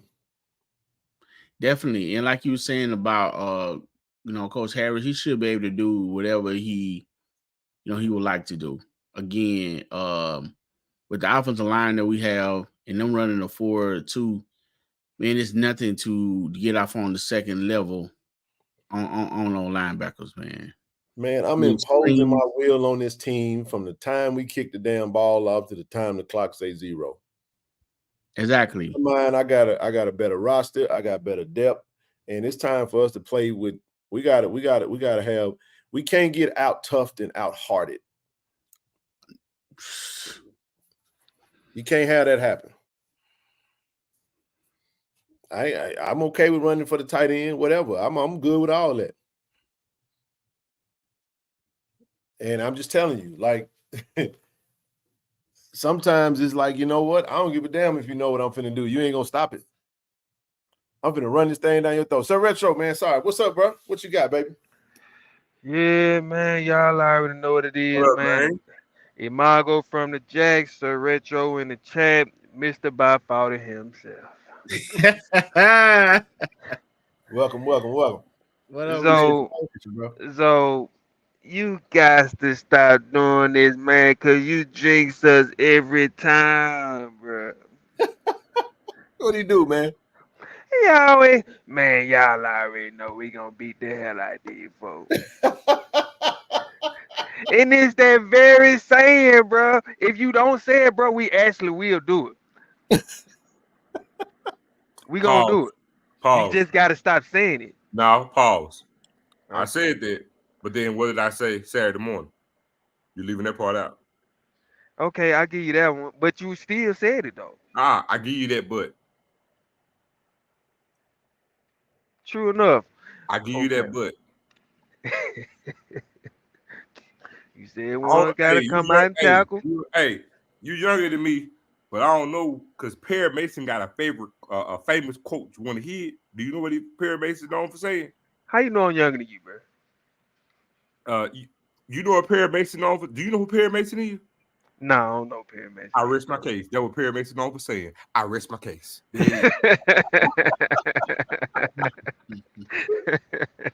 Hey, y'all get them likes up, man. Get them likes up. Hey, man. Hey, listen. Hey, man, we ain't had no initiatives in a while. Like I said, bro. Appreciate it. So go ahead and send them donations to the channel. We love any support. Go buy a t-shirt. Go shop with us. Get some merch, man. But go ahead, Marco. Okay, so I'm pretty much with y'all.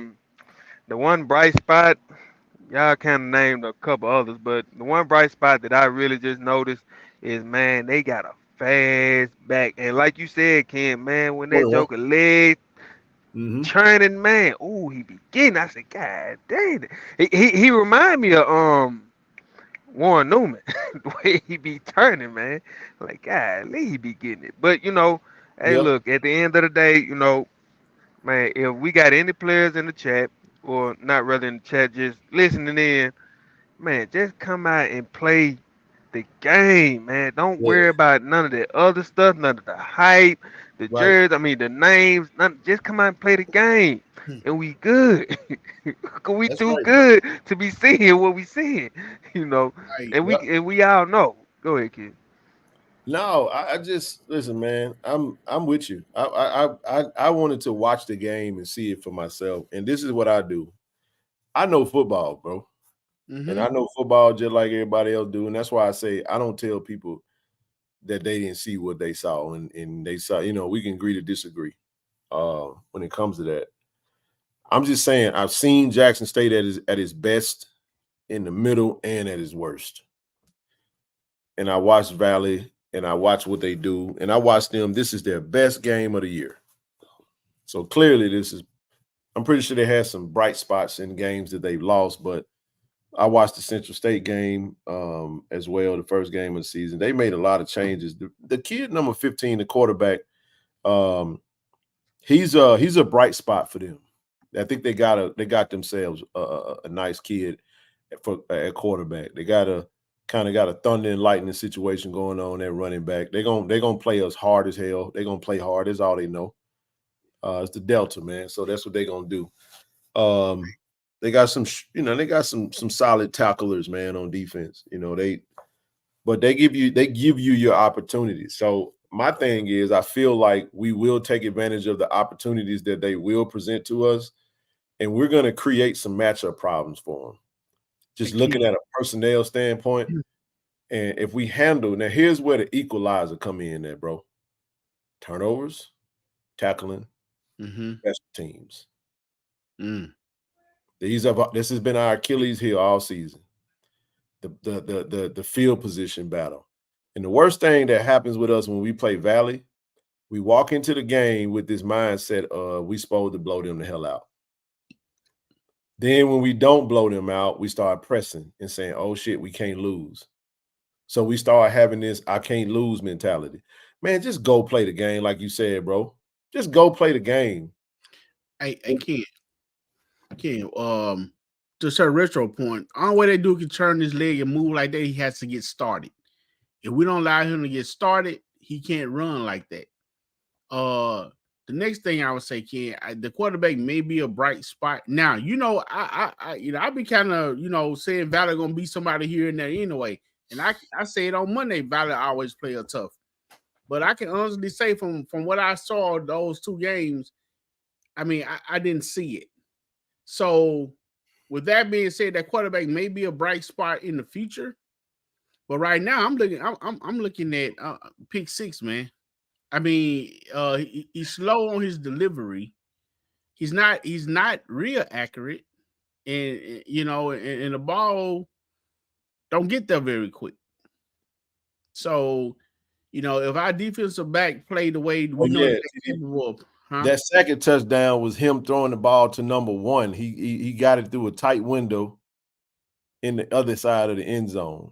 I didn't know who had it, and all of a sudden, number one had it, and he went to celebrate. I don't even know if it looked like he was kind of throwing it to the other dude, but if he was throwing it to number one, that was like an NFL throw. Man, I don't know who that ball was going to. I don't know who. I'm like you, kid. I know who caught it though. Number one caught it, and it looked like it was intentional. So I was like, okay, all right, I see you.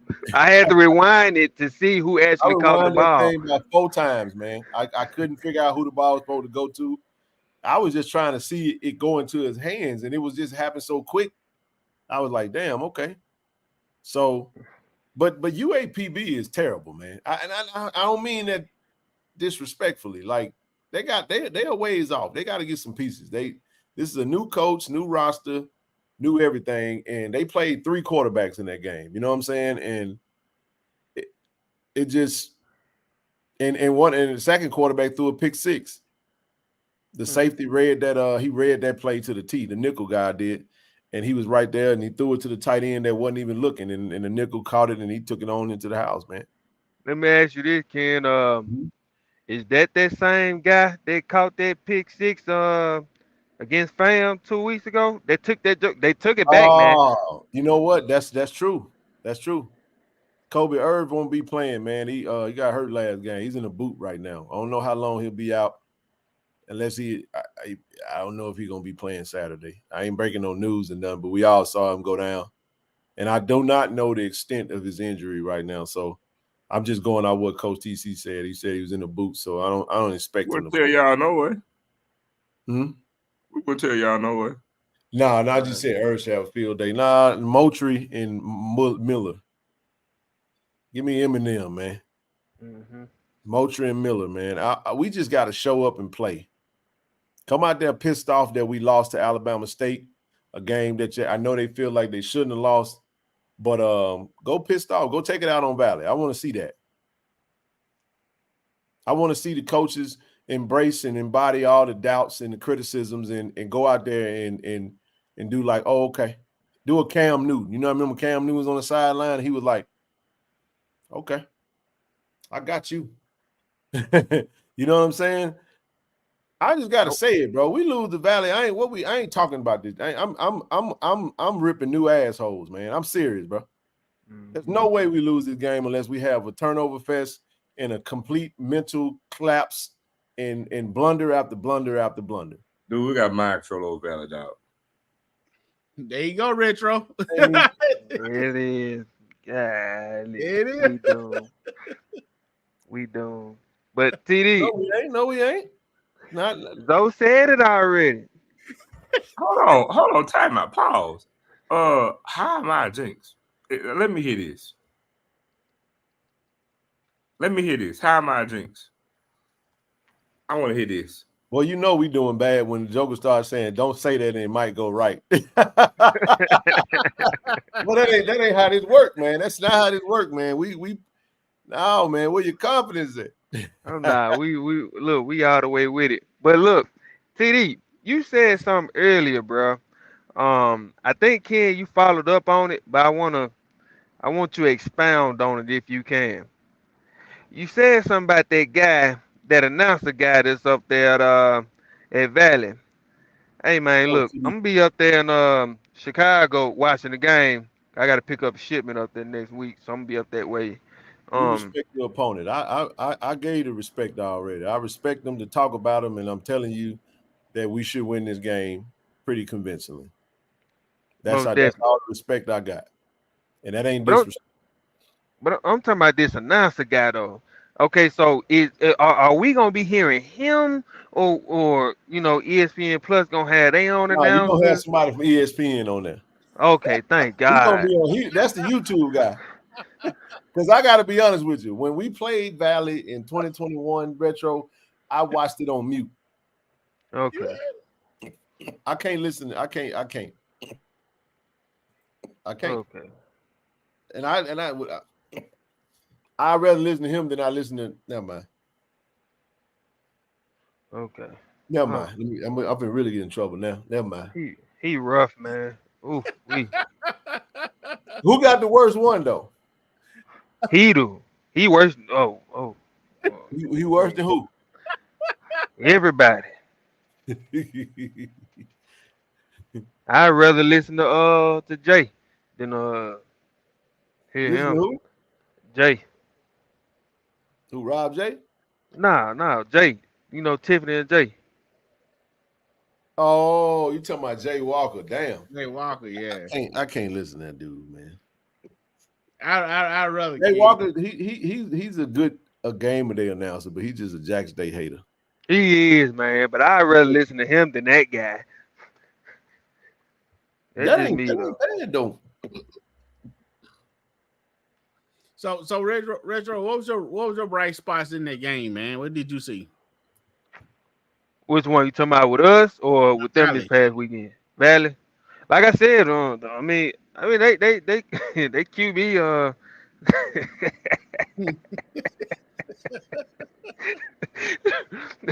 Hey, look, he exactly what he is. He a tight end playing QB, but hey, look, you just got to, man. Oh my God, why are we even talking about this with Valley, man? But like it's just that the only thing I see was their running back, bro. And they got a couple defensive players, that's gonna really come out to play. And they just one of them teams where, I done seen them before. I done played against that type of team before, where if you don't come out and punch them in the mouth and get the job done early, it can turn around to be a long game for you, and now you end up in a dog fight. You Well, see, like we should have did last week. Go ahead, bud. Go ahead. most definitely, well, last week it's kind of, I'm kind of if on and off with that one, because I mean we essentially marched the ball down the field for the vast majority of the game. I mean, we had our hiccups here and there, but we was moving the ball. You know, um, they played pretty much a bend don't break defense, but I can't even give them that, because I mean, with the exception of like key fumbles and things like that, I mean, we was moving the ball like I felt like we really should. I know a couple of y'all had issues with some play calling and stuff like that. Yep. And I'm not necessarily in tune with which play calling you talking about particularly, but I know when we was moving the ball, it was going up and down the field like we really just needed to. We just couldn't put it in the hole, you know. Hey, Retro, you can only throw the ball 50 yards to gain 1 yard so many times, bro. Yeah. Okay. Yeah. Okay. Yeah. Yeah. Yeah. That's That's a that fact. horizontal That's a stuff, fact. man. Yeah. That's a fact. That's a fact. But I mean, our heart and soul of the team is running the ball. I we So, just need to get back to that. Retro, there's a rule, and you may be familiar with this rule. I've always had this rule. If I give the running back the ball on first down and he get 5 yards, what you do on second down? Get back to him. That Most was a definitely. number. That was a number. If you get 3, we pass. Mm-hmm. You get 4, we run. 4, 4 or more on first down. I gotta Hey test man, you one time to see. hey man, if you getting 4 yards, you gotta be like Moses Malone, dog. You know what Moses Malone known for saying? 4, 4, 4. That's it, dog. If I get 4 again, it's 3rd and 2. I mean, Yeah. but it don't hurt. It don't hurt, guys. So whoa, brother George, you speaking God, you preaching that gospel now, but it cannot be the same play. And there's a reason he said that. It can't be the same play. You don't run the same play and lose 2. I disagree. No, it can't be the same play. I ain't say all the time, but not all the time. You can if it's something but you that can run the same play again. Yeah, if it's a power or you know what I'm saying. Let me give you an example why. What if when I'm running the ball on first down, my guard is whooping your D tackle ass every play? That's a good point. So I'm gonna keep running behind that guard. That's what it's so many moving parts in football. That is it. That's it, Blue. I am a keep it simple, punch you in the mouth, and I'll kill you with death by 1,000 paper cuts. But Ken, I'm gonna throw you out with a pass, though, bro. At some point, I'm gonna throw you out with a pass. TD, you know how you know where that pass come in at? Wait. After I get that first down. I mean, I see that. Yeah. No. I'm saying if I start off with a run and I get 5 yards, it's 2nd and 5. I'm finna hand that thing out to my running back again, see if I can get 3rd and 1 or first down. If 3rd and 1, go get me 1 more yard. When you get that first down, you move the chains. Okay. Hey, I'm passing the next play. For example, what game was that? Southern. Was that Southern? Southern, we came out on our first drive. It was about 7 plays before we actually ran our first run. Because we started off in a groove. Usually your first play dictate what your second play going to be based off the success that you have. You follow what I'm saying? You're not just doing rhyme or reason. So I actually like that. I like that I was like, damn, we still ain't ran that thing. We ran like 7 straight passes and we were moving that thing. You follow what I'm saying? So that's kind of how I see that. I mean, and team and Ken and Retro Zoe, man, with the team that we have, man, we don't run many screen passes. I mean, even with wide receiver screens, we don't run many. I mean, especially with our tight ends and the running backs that we have, you get those guys out there with a lineman or 2, they can make something happen. Retro. I don't like screens, man. They take so long to develop? I like running back screens is when the defense is aggressive. Yeah. And they would have worked Saturday. Yeah. But go ahead, Ken. I said we think. Well, we never know. I mean, hey, like I say, man, keep that ball. I love running backs. I love it. Especially one that can really just ground and pound like that, bro. It's just a representation of the physicalness of your offense. Like Moultrie got hot. Moultrie started cooking. Man, he did. And on that same drive, we just went away from him. I mean, Jenkins and Zoe said this way back before the season started. When everybody was crying about Savion being gone, I mean, I was like, we ain't gonna miss running back room. You said that, though. You said that. No. I mean, I hope y'all realize that we're gonna be starting the Valley game with our 3rd and 4th string running back. I hope y'all know this, and we ain't gonna miss a beat. That's tough. I hope y'all do realize that the leading rusher in the SWAC is the backup running back to the Stars. That's tough.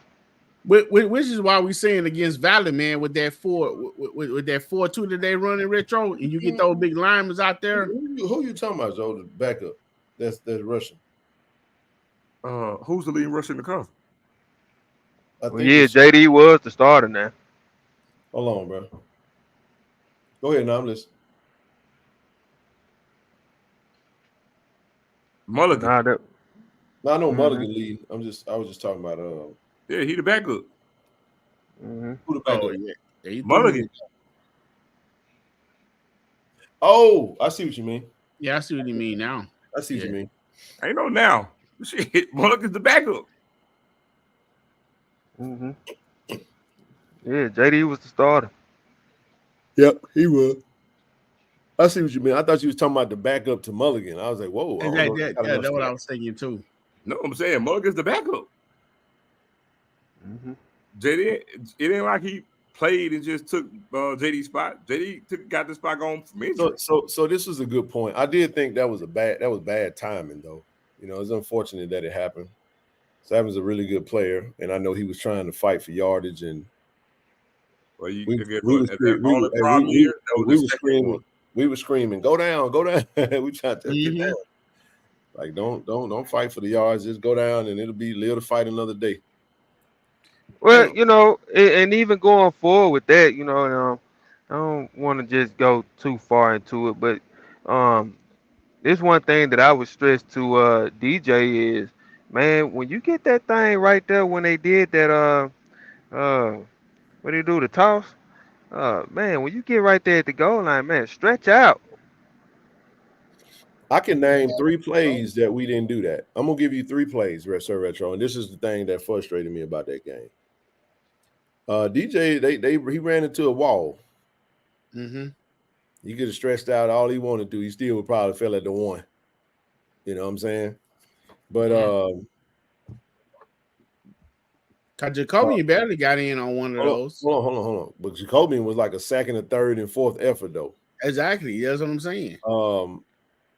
Duke Miller caught a pass in the 4th quarter. Didn't get out of bounds, but he also didn't get the first down. We fell 1 yard shy. Either if you're not going to get the first down, you got to get out of bounds. The 3rd play, Jason Brown was scrambling.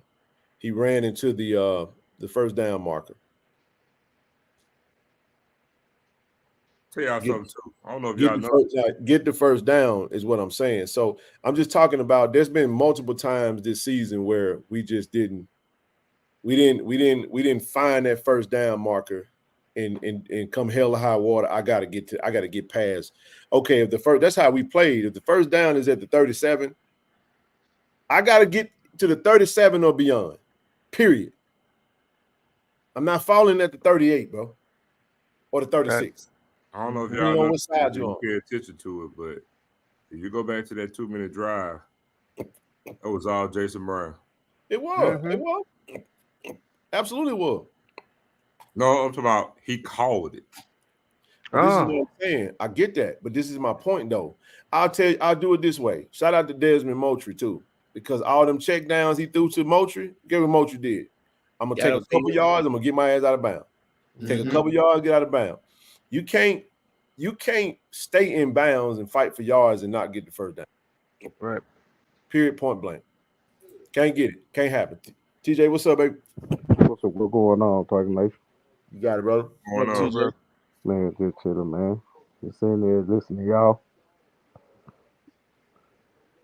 Hey, I got a question. Go ahead. And I went back and watched the Alabama State game, right? And I'm referring to what you were saying that like the last play. If I'm like, correct me if I'm wrong or not. Well, correct me if I'm right or wrong. I could have sworn like that last play on the left side, it was 3 Jackson State defenders, 3 receivers to 2 DBs. Like if you go back, It was 3. it was 3. Remember, we went. What did they say? What trips? Right? I We thought went. it was on the last play. I thought it was 7 and Fabian to the left. 7 Okay. in the slot, Fabian on the outside, Duke on the right side, and was Kobe Paul in there on the last one? That's why I was saying. I'm like, because the camera, ESPN just really just did. I think like when Jason throwed it through, toward the middle, and once the camera, once the game was over and it went toward that way, I thought I seen 3 So receivers over. Donna said it was 3. Okay. Yeah, and that's why I was like, because I seen one of the receivers like, why you ain't throw it over here? And I Oh, was I see like, what you mean. I see exactly. yeah, I don't even honestly, the ball just looked like he just throw it down there. I would have. It's a couple things I would have done differently in that situation. I probably would have went to my big tight end. I mean, big receivers. One play, give me Jonas Fortillion, number 16. Put him in the game. He big boy. You can get down there and jump. You know what I'm saying? I'm even willing to go with one of them freshmen that that's got some height on them. Toss it up in there and let's see if we can get some shaking. You know what I'm saying? Put somebody fresh out there because honestly, the reality of it is that I didn't see outside of maybe Fabian. I mean, he probably had the best game of the wide receivers. You keep him on the field. I understood why you bring 7 back in, but it's so many things you could have done. I think the last play all I wanted was a touchdown and we didn't get one. I really wish we could have got the TC said that in the press conference too, though. We get the 2-point conversion. Now we're talking about a field goal instead of a touchdown, but that didn't happen. But to that point, though, let me say this. I had a conversation about this. Shout out to Brother Greg. He asked me this question. Should we have kicked the onside kick? no. I would have kicked down the field. No, Yeah. I would have kicked it. I would have because I would have made them. I would have trusted my defense to stop them and made them drive down the field. But here's the point, though. Let me say it this way.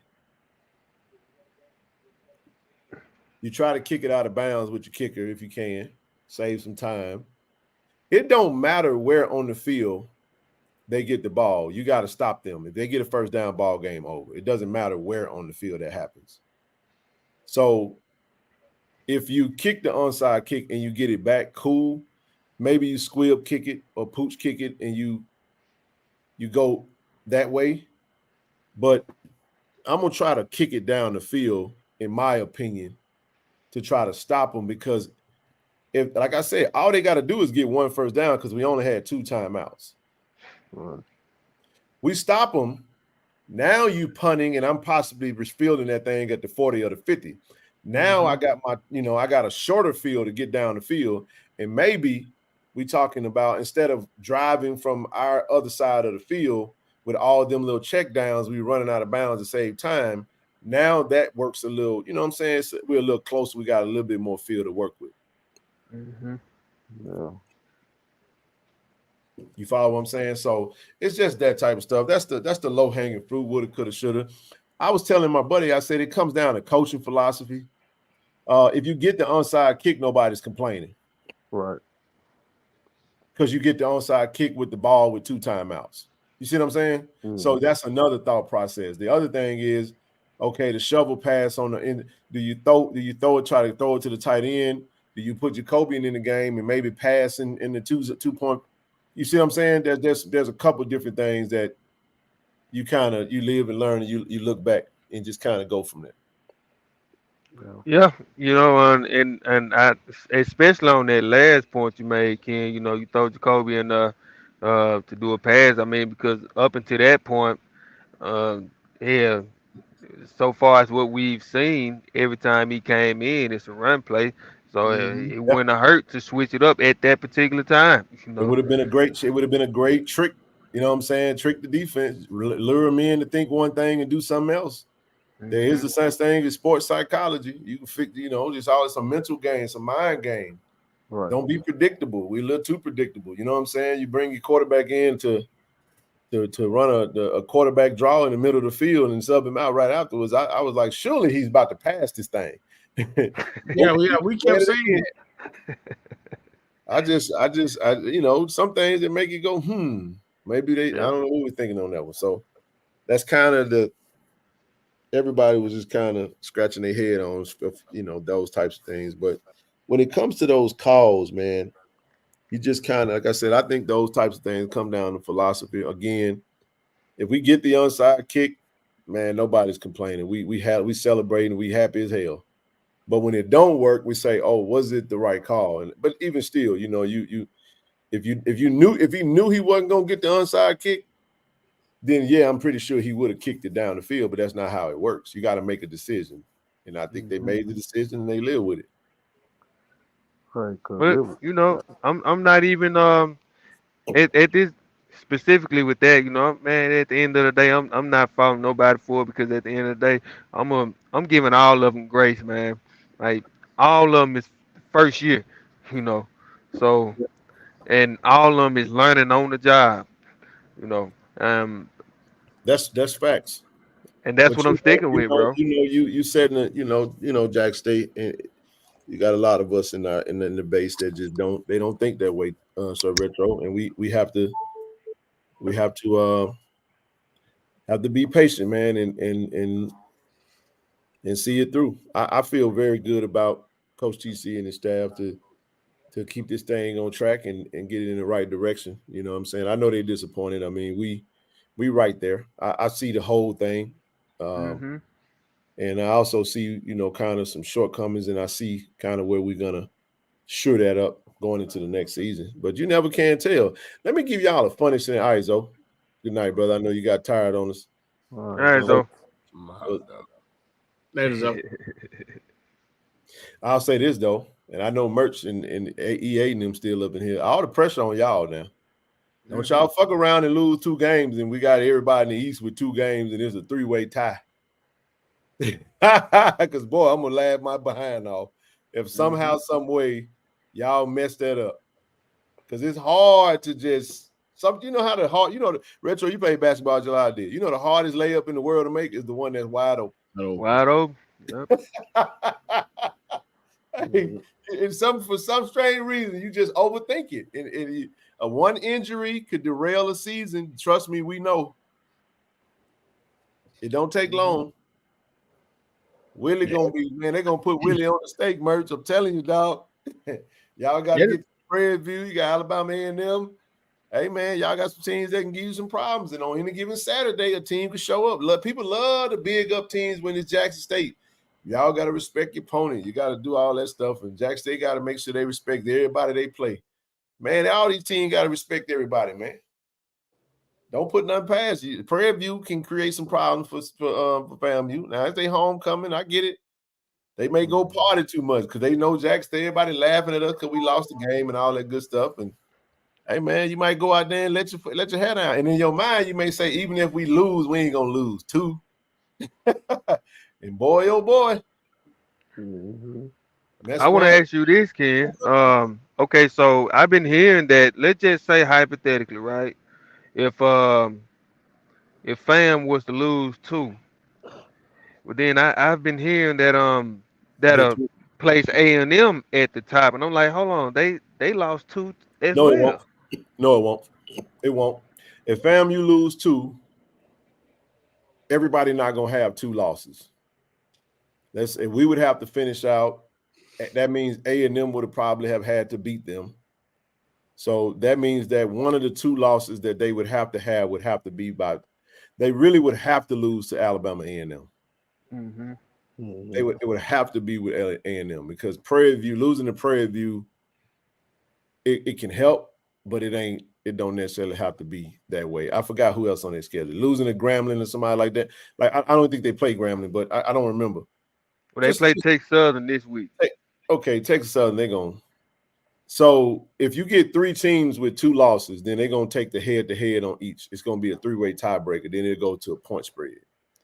So let's say, for example, Alabama A&M, and I ain't going to say luck up. Let's just say luck up. we're gonna give respect to FAMU. Let's say they luck up and FAMU just had a clusterfuck like we did Saturday, and they lose their homecoming to Prairie View. Oh boy.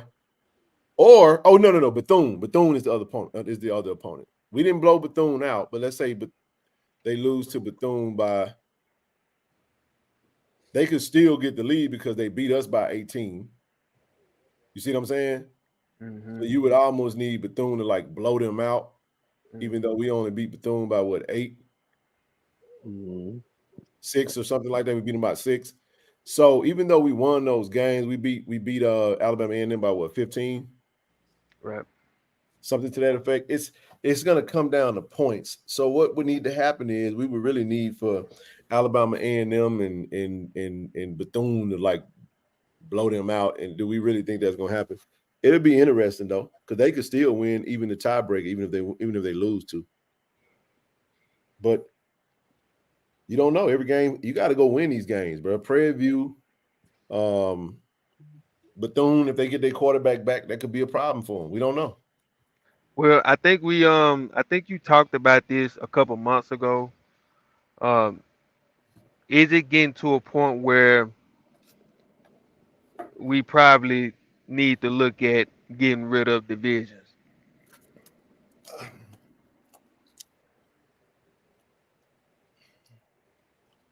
If we add one more team to the conference, they can get rid of divisions, bro. I think. One more team. Yeah. You go get a Tennessee State and bring them to the SWAC. And then you eliminate divisions and you just take the top 2. Okay. You add one more team, make it a 9-game mandate SWAC schedule, but that's how it used to be. It used to be 9 games. Now it's 8 with this rotating schedule thing. I don't know if they'll ever do that though, bro, because we don't like to change stuff, and I don't think Tennessee State going to be coming to the SWAC. But then again, maybe they could. We don't know. Anything could happen in the offseason. Mm-hmm. You got this conference realignment. You got Eddie George out there complaining about attendance, challenging Tennessee State to come on. They got to come in the games. That's what he's telling them. Bama State going to win the Magic City Classic. I don't think so. I don't see that one. So, I don't think so. Yo. So do you think, like, come next year, do you think Jacoby and Morgan or Philip Short, that's going to be the battle of the QB? Nope. Okay.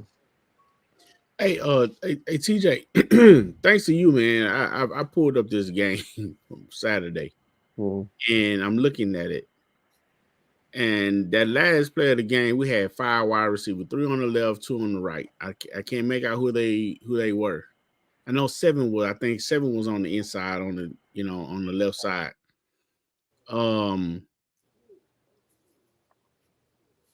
The ball went to the middle of the field. There was 4 defenders there and one I knew I went crazy, bro. Cause when he threw it, and when the game was over and it went towards that way, I said, man, we got 4 damn receivers over there, 3 receivers over there. It was 4 defenders in the middle of the field and 1 receiver, and the two other receivers on the left side. Well, 3 of the receivers on the left side were jumping up and down like, bruh, yeah. But that was. You know what? See what y'all doing? I just opened the show up, TJ, talking about guarding your mental. Yeah, I already know. I ain't going back looking at that shit. I don't look back at games that we lose. Not like that. I still ain't looked at the Celebration Bowl. I ain't looked at neither one of them.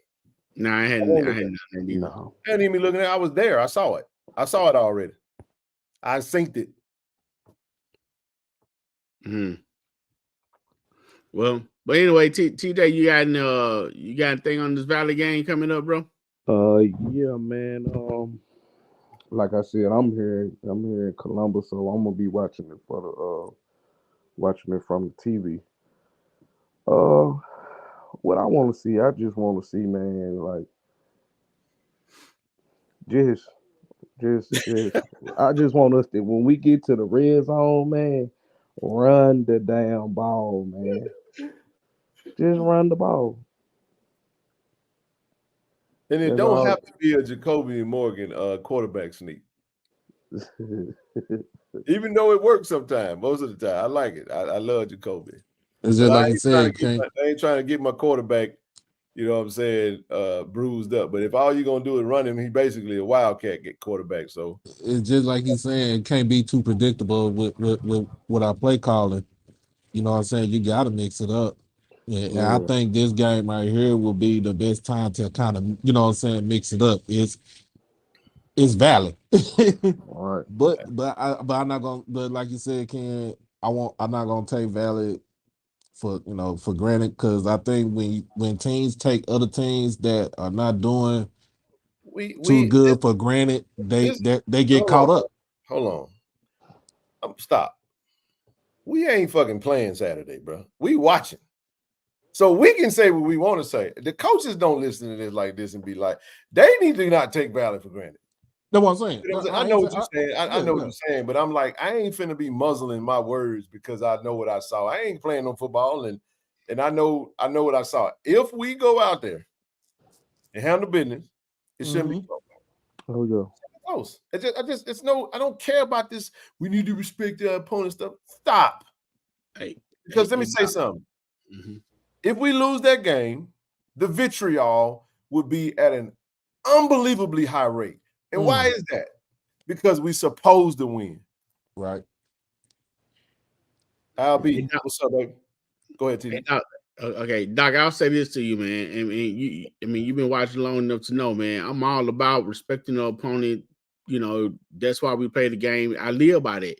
Right. Man, I watching Valley twice. You know, you can't see nothing. I mean, I'm looking for stuff to. I'm looking for obstacles. I'm looking for something, and I don't see anything. I mean, the offense like they run. I mean, like some that we ran in high school. It is the defense as well. And then when you dealing with big offensive line who's supposed to be skilled again, and then not only are they running the 4-2, but you also have the linebackers 3 to 4 yards off the line. Man, it should be a field day then. Run the ball up the middle. Yeah, run the ball up the middle. Guards, you take out that guard center combo. I mean, that guard center combo, take out that one D tackle. You got another D tackle going up against the other guard. Like, yeah, I'm running the ball up the middle. I'm running right at you. And it's just like what y'all said earlier. If you get 4 or 5 yards off your first run, man, I'm gonna run it again until you actually try to stop me. Right. LB, what's up, bro? LB. So here's what's going on? Can y'all hear me? Yeah, you're a little delayed. Can y'all hear me? Yep. It's probably the laptop. Like I said, I had something that I want to share with regards to Jaylen, you know what I'm saying, from my organization, that I've been a member of for the past 23 years. So, because we do support HBCUs as an initiative, amongst other things that we do. Respect. So, if I could, whenever the time permits, But evening to you, brother Ken, brother TD, brother TJ, and the panel, chat.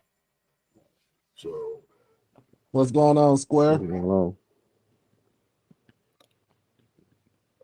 you delayed like I can't call it.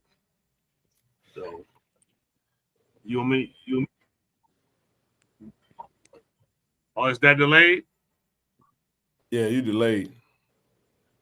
Go out and come back in.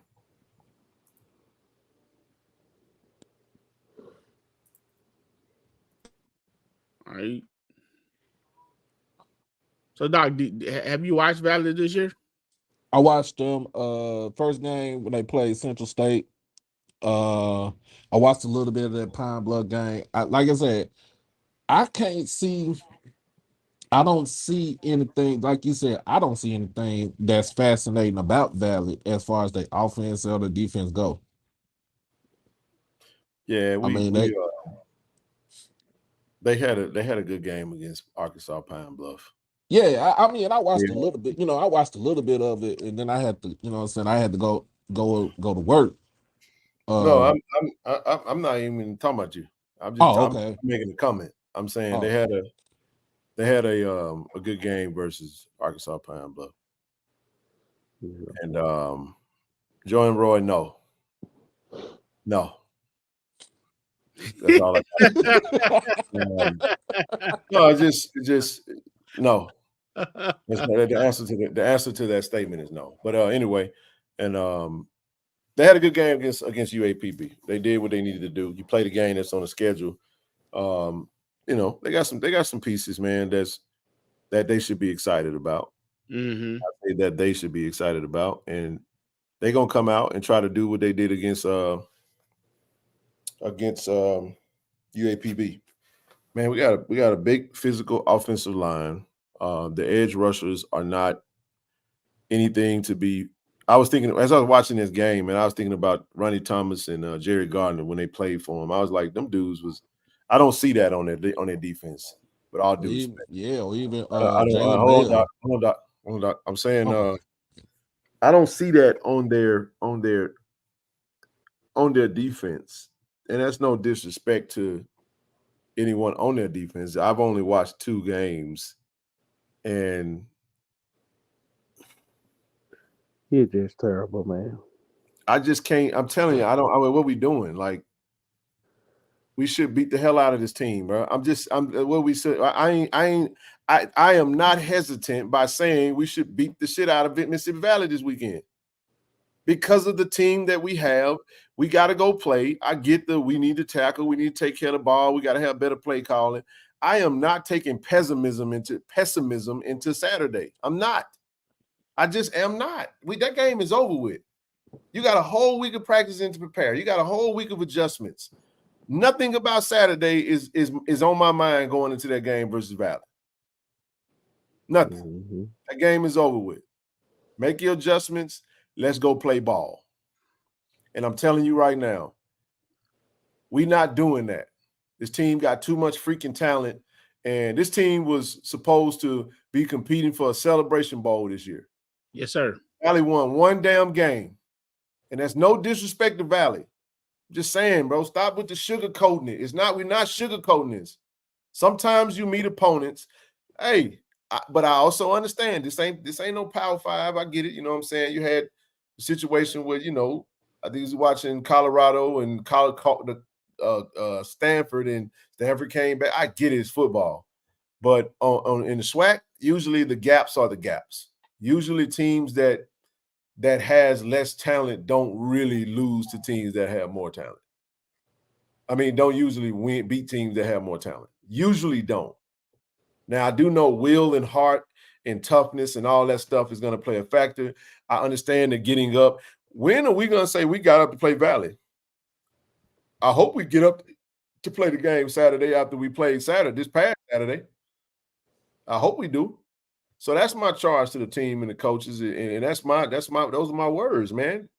I mean, we going out there with some pride, man, and it ain't, like I said, ain't no disrespect to them, but I ain't finna sit up here and keep dissecting this like this finna be, you know what I'm saying? It could be bad, and if it's bad, we're gonna get the criticism is gonna be extremely bad. So just so we know that, and I'm just trying to paint the picture as to why it will be, and whatever, you know what I'm saying, and.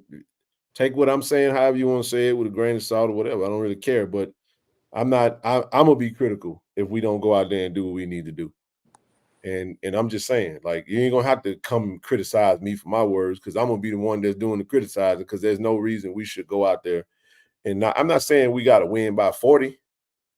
I ain't saying we're gonna drop 70 on them. I'm saying we need to go out there and play a complete game, and we need to play better than we played Saturday, and we need to win the game. I don't care if it's by 2 touchdowns. You see what I'm saying? If we go out there and we play a solid game, TD, where we ground and pound and we win 28-14 against Valley, I'm okay with that. You see what I'm saying? But 28-14 could be 28-7 the entire game, and they score a garbage touchdown. You see what I'm saying? Like, you don't know how it could look. It's how the 28-14 looks more so than the score for me. You follow what I'm saying? Because I saw 42-17 before I looked at that game. And then when I looked at that game, I was like, this should be light work. Easy. With all due respect. But I pause right there. Albie, you good? You're on mute, by the way. Yeah, I'm good, man. Albie. Bro, you got a lot going on with your camera, dog. You on mute. You hear me now? There you go. Okay. All right. So this letter actually came out from my organization, came out yesterday. It went worldwide to our organization, of which we have shrine temples literally around the globe. My particular temple happens to be in Tokyo, Japan. So just as an example, okay? So what I want to share is, this is from the Imperial Potentate, 45th Imperial Potentate, and the 50th Imperial Commandress. It says AEA ONMS Inc. expresses our sincere condolences in memory of Jaylen Burns. Okay, let me go ahead and open the attachment. How long is it? It's not long. It's one page, bro. It's not long.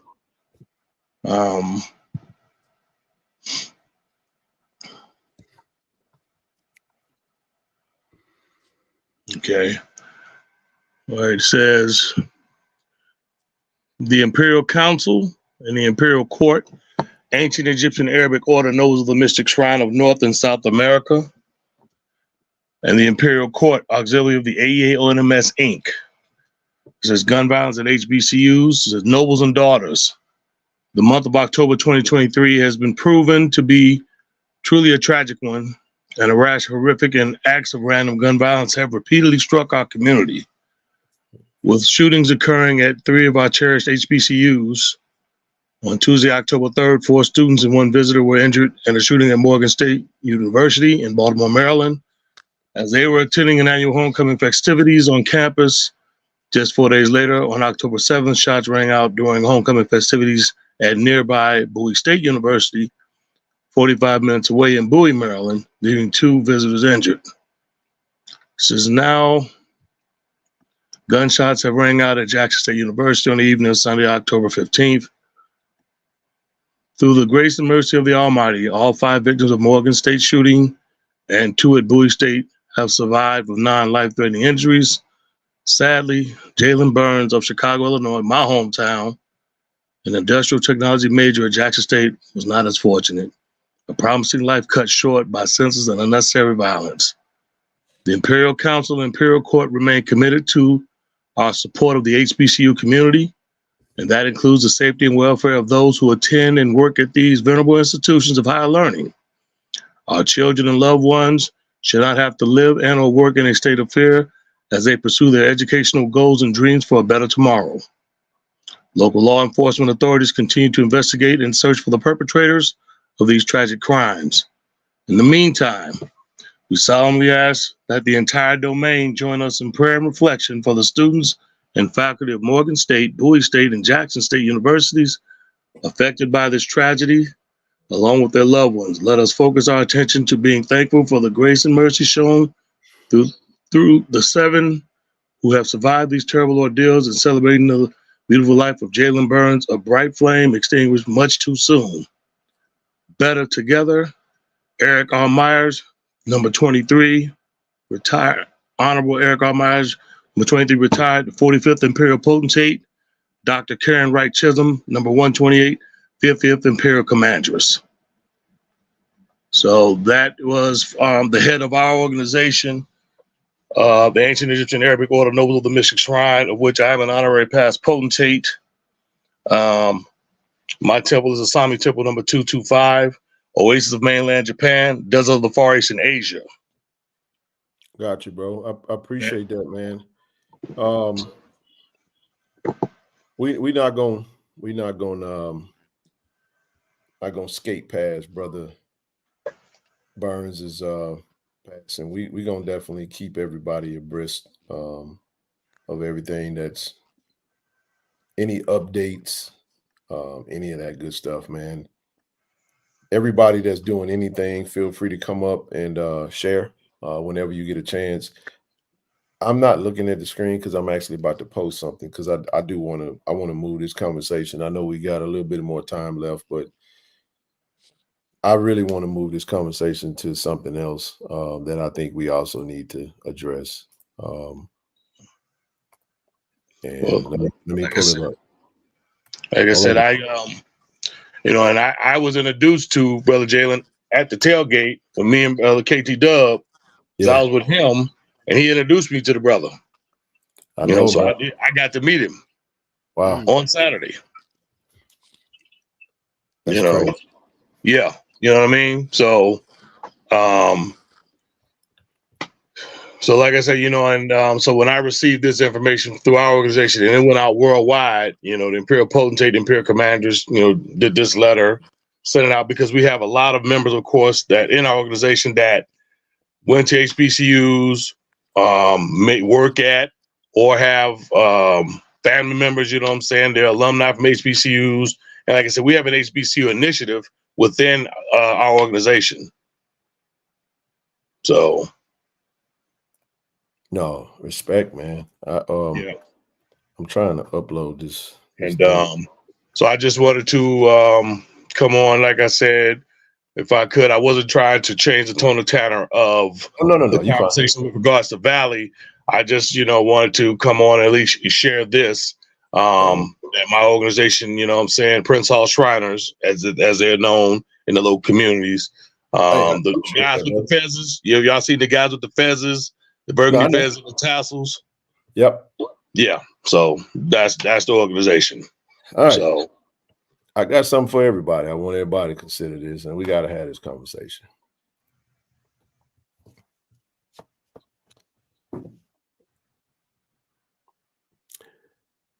Top 5 HBCU attendance. Tuskegee versus Edward Waters, 31,726 people. Jackson State, 30,945. I'm just going to tell you right now. If you think that Jackson State attendance was 30,945 people, then I got some beachfront property in Idaho I can sell you.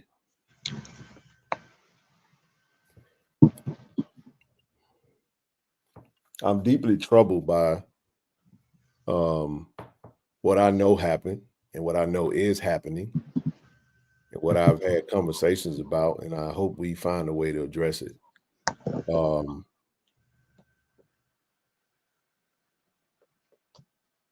The reason the numbers are off is because we gotta shoe up them gates, bro. Okay, we gotta shoe up them gates, and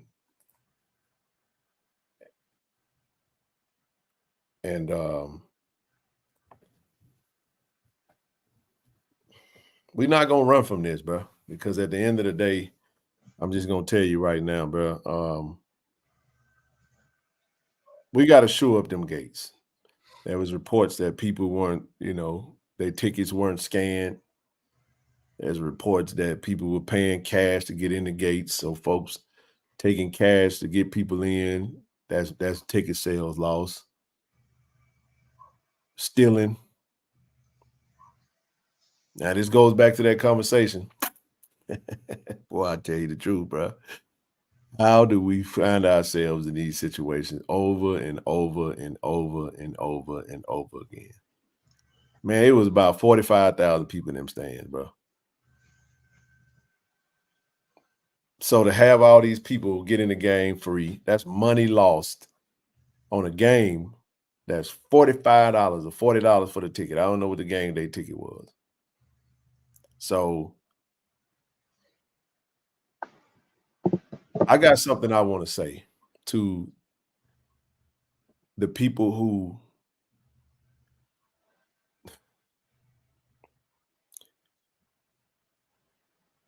It'd be us, man. It'd be us. It'd be us, man.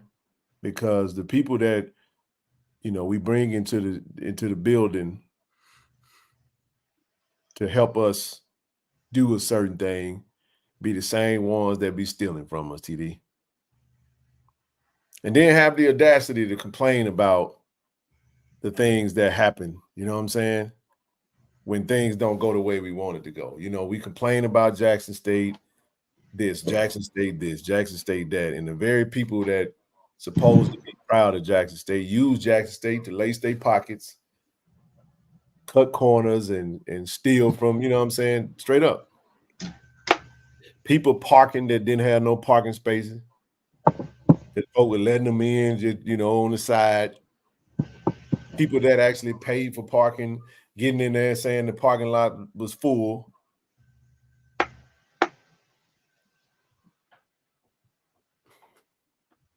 We got to have better checks and balances in place, man. We do, because we bleeding. We bleeding, bro. We bleeding from a position that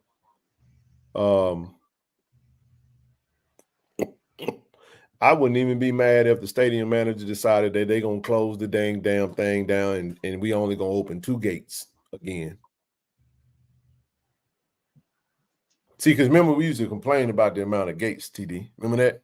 Right. Everybody had to go through 2 gates. See, that's why you put people down. That's why you close all the gates and you force everybody to go through one little small little pocket. You're going to stand your ass in that long line because of, can I be honest? Can I say it? Because of Nick shit.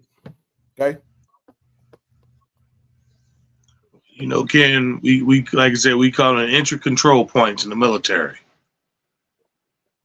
I'm just saying, man, we are boy, when I say boy, I swear we our own worst enemy.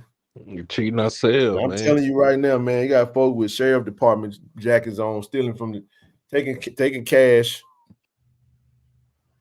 Don't tell me I'm lying, because I talked to somebody that paid $20 to get in the ticket, get in the damn game without a ticket. The people who's supposed to be there to man and help, hired to do a job and at the same time robbing us blind. They don't, like Zoe said, right? Devalue. And see, this is what we do. You know what people have a problem with, TD? Me saying something about it. Well, Ken, hey, what you saying, Ken, is just I'm talking about just no conscience, bro. Just doing it with just don't just even think like about it. I'm so sick of us, bro. When we keep infecting our own. Y'all know what? I'm gonna do it this way. I'm gonna do it this way. You remember everybody was all pissed off and mad at Coach Prime for giving an analogy, said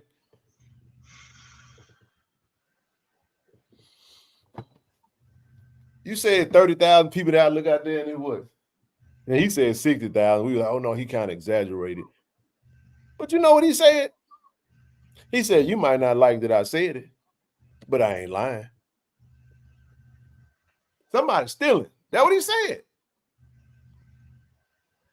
See, we started thinking that it was just like, oh man, he's saying that Jackson State said, no. It may not necessarily be something. I ain't saying it's somebody inside the house, but it could be somebody you brought in the house. That's why you got to vet the motherfucker.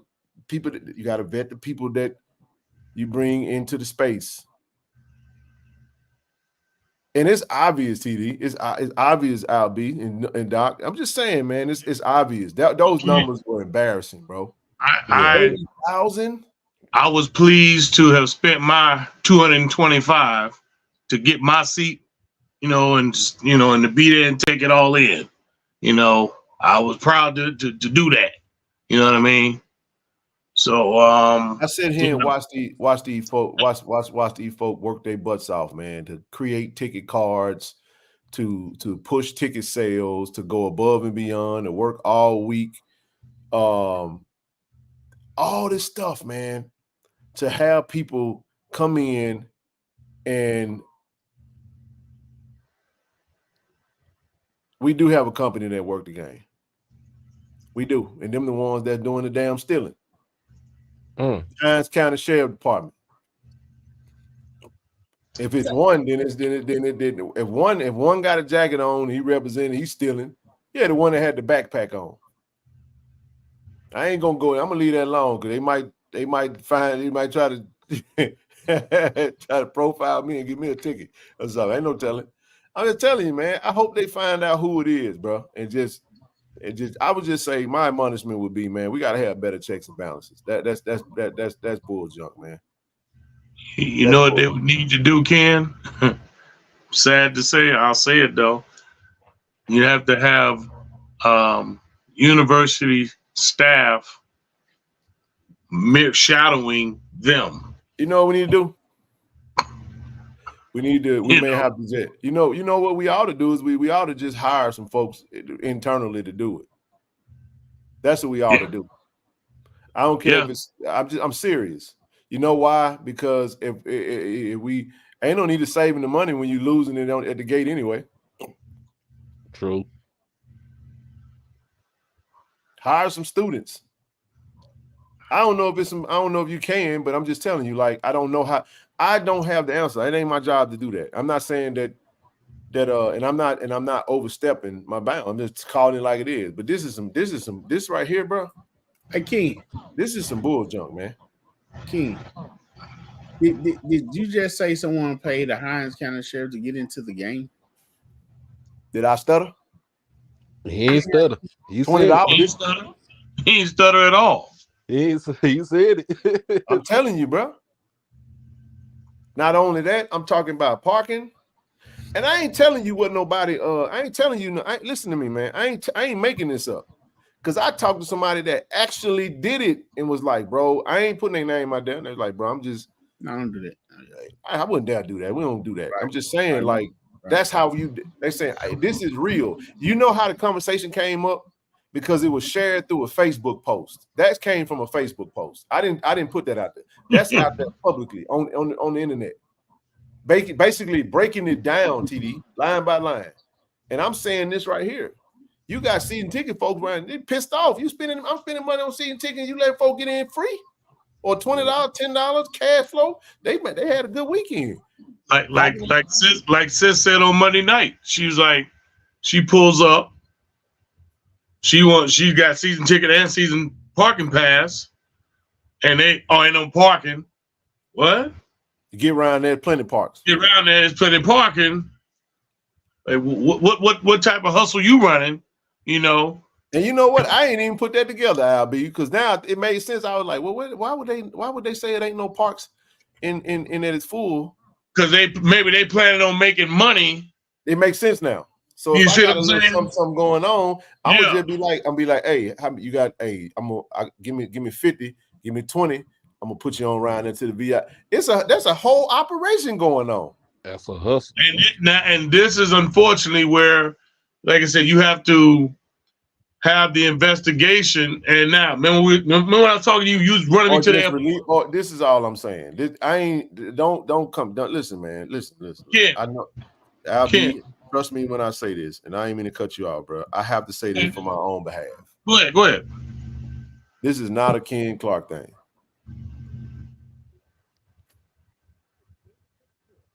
This ain't on me. You can look at them damn numbers and know them numbers is wrong. We've been coming to the vet since I was knee high to a grasshopper. You ain't gonna tell me there was no 30,000. Something should have went off and said, wait a minute, these numbers are off. Because that ain't 30. Kid, they said it was 23 for the Bethune-Cookman game. You look at the Bethune-Cookman game, it looked like 23. Right. So ain't no way that was 30.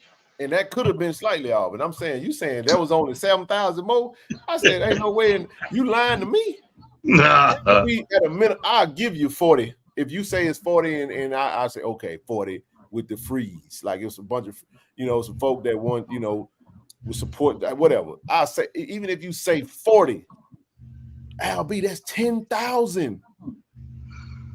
Yeah. Now, so what I'm saying right is, now I noticed that they had a lot of ROTC in there, right? and I saw Air Force ROTC Lieutenant Colonel. I saw Air Force Colonel Captain. That the ROTC. I said, okay. So my thing is, no. This conversation is not. First of all, this conversation is not a slippery slope. I know what Dion was saying, and I know why he said it. It's not a slippery slope when you know what you're talking about. Right. We're talking factual. What's a slippery slope is knowing that it's happening and not saying nothing. Yeah. That's slippery. So just so y'all know, and I already spoke to a few folks that they got the information. I just hope we got the you can't do nothing about what happened, but what you can do is you can tighten it up going forward and put some better checks and balances in place. Hell, even start from scratch. You can just go get a whole nother group. Just say this is off. It got me, but we got to tighten up. We got to tighten up in that department because it's costing us money, and I don't want to see the school lose money in no shape, form, or fashion. I ain't talking about no contracts. I ain't talking about none of that stuff. And yes, the analogy that Prime gave was actually, it wasn't 100% to the T. And I was the one that made that point. Because I said there was never a time that there was 60,000 people out there in the stands, and they're saying it was 28. The only time that there was 50-something was twice, and that was Alcorn and Homecoming. Or was it Homecoming and it was Alcorn and Homecoming? Those were the two games that hit the 50s. And that's why I was saying the analogy was it was off. Matter of fact, I covered the interview. I broke it down point by point, and I did it on this channel. I deleted it later on because of copyright stuff, but I did do that. So what I'm saying is I understand his side of it. But again, it's two different conversations, and I'm going to talk about it because I give a damn. But I'm saying whether I talk about it or not, fans, alums, and supporters are talking about it on their social media platforms. I'm just bringing it up. And I'd be fake if I sit there and see it on Facebook and we're talking about it in our chats and everybody's talking about it. But then when we come sit down, we want to be quiet about it because there's 300, 400 people in here looking. And the hell with that. I'm sorry, man. Like, we got to stop doing that. And I'm not saying don't say nothing about it. I'm just saying that's why you speak the facts. This is what we know, and I don't know nothing. I don't work for the university. I'm not at the university. It ain't my job to fix it. This is what I'm saying. That was not 30,000. That wasn't 30,945. That's all I'm saying. You figure out why. Right. I'm telling you, you take the information of the citizens and those who were spending their money and those who saw it and those who participated, and you do with it what you want to do with it. Again, if it's true to the point that stadium holds 60,000 people, I'm giving it 45 to 50. It wasn't 50. It was about 45. Yeah, 42 to 45. Well, I'm okay with 40 to 42. I don't care. I just 42. Okay, whatever. A lot of people, man. That was unaccounted for. Even if I ain't saying, listen, let's take even if it was you take the thieving off and you just say we're letting people get in free. You're still losing money. A lot of lost revenue right there, man. Just saying, you're still losing money if you letting a bunch of people get in free. And I'm just telling you what folks. That's all I'm saying. It ain't. I knew some was off when I saw them numbers. Them numbers bothered me, man. Y'all know we love talking about attendance, but I'm like, hell, we won't even average the most. We still might be the highest, but that's terrible. To be that, we needed this game to hit about 40, 42. We needed that because it was gonna make our average go up. And I don't know if y'all understand like what the attendance numbers is factored into data. This is cemented data. So when we get ready to talk about stadiums and stuff like that, they're gonna look at ticket sales. They're gonna look at average games attended. So now we go from averaging 42. They're gonna drop us down to 28. So last time I checked, you're telling me Jack State averaging 30 plus 23. You're telling me Jack State only averaging 26.5 this year? She's saying we done fell off that much. In 2 games, we done fell off. We averaged 42K last year, under Prime, and now all of a sudden we averaging 26. So they can run with the narrative of, oh, let's run with the narrative of they don't support their school. They was just doing it because of Prime. Because guess what? In a few years, the pictures ain't gonna matter. Think about it. Think about that. We 1K above Montana. We've set double digits above people. What are we talking about?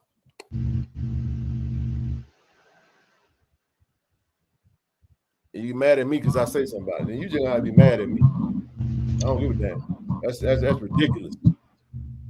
Hey, Ken. And I own 5 sets of season tickets, so I don't want to hear it. Spend all that money and bought parking passes and reserve seats and all this stuff, man. I'm gonna spend thousands of dollars, man, and investing in that so folks can come up in here and let their buddy get in for $20. No, man, do a better job. We gotta man the gates better, man. We gotta have better checks and balances in place.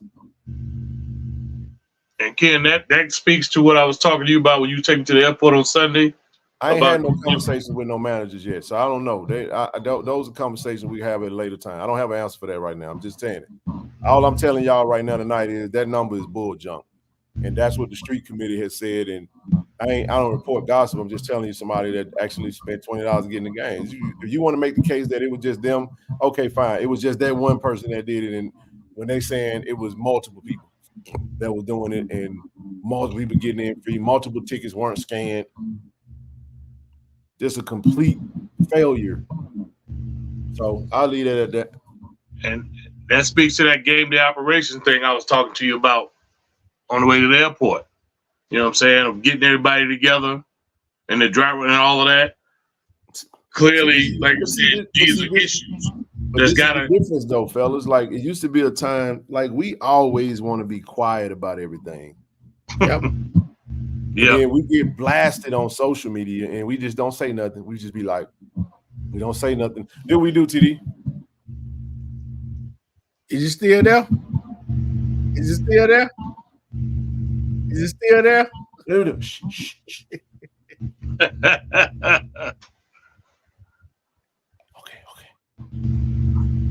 Nobody's talking about it anymore.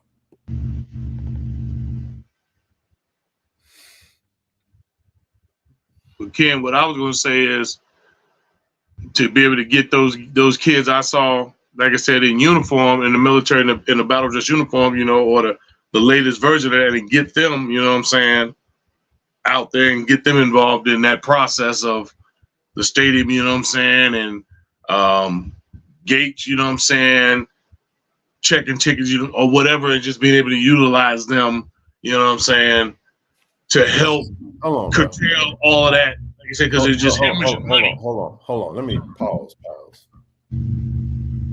I don't care how many times you say it, it does not. Because that can easily be proven. And I have been the one that has proved it. Jack State didn't steal from Deion. Right. He didn't.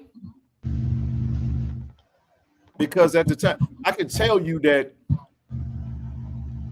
the contract stated that any ticket sales above 30,000 was actually going to be paid out at the end of the year within the 30 days of the season ending. Going back to the chat. Now, okay, bro. The 30 days is after the season is over with. He wanted that payout before that. I can go there if you really want to.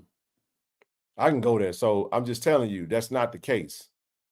But again, we like to couple things and say, I don't understand. It does not. It does not. And if that's what you're hearing, then, and I don't know how else to explain that. It doesn't support any narrative when the narrative it can be dispelled. But I can also say that we can get better over here. So, for example, I'll give you another scenario. His daughter made a statement that was dishonest, that was a lie, right? It wasn't true. But we're sitting here talking about a young man that just lost his life on campus. You see how people can take that and grab it together? See, I don't have to run from that because I'm not out here. It is what it is. You see what I'm saying? So it's still, you see what I'm saying? It sounds like if we talk about this brother losing his life on campus, it can kind of make it seem like what she said was the truth. No, it don't. What she said was not the truth. And this actually did happen. So what I'm saying to you is that I can't say that was happening last year because the numbers and the visual and aesthetics looked to part. There was no gaps like that because the games that we attended, 28 looked like 28. 52, 55, and 52 looked like 55 and 52, TD. There was no 55,000. It was reported that Jack State Homecoming, what was the number? 53,000? That's what was reported. So guess what, TD? In the game that we had 53,000 people in the stands, under the previous coach's contract, he got a percentage of the 23K in sales. But he didn't get that check after the game. All that money is tallied up and it was paid within the 30 days of the end of the season. That's how the contract was written. So there was no stealing. And matter of fact, you have to use year one because when he's having the conversation, it's in the middle of year two. So what are we talking about? That's all I'm saying. So he's communicating about checks that had already come out from the 2021 year because 2022 hadn't been paid out yet. Don't debate me on this. I'm just telling you, that's how the contract works. Those are just the facts. So when you get to that, it's like, again, we like to take every conversation and we jumble it up.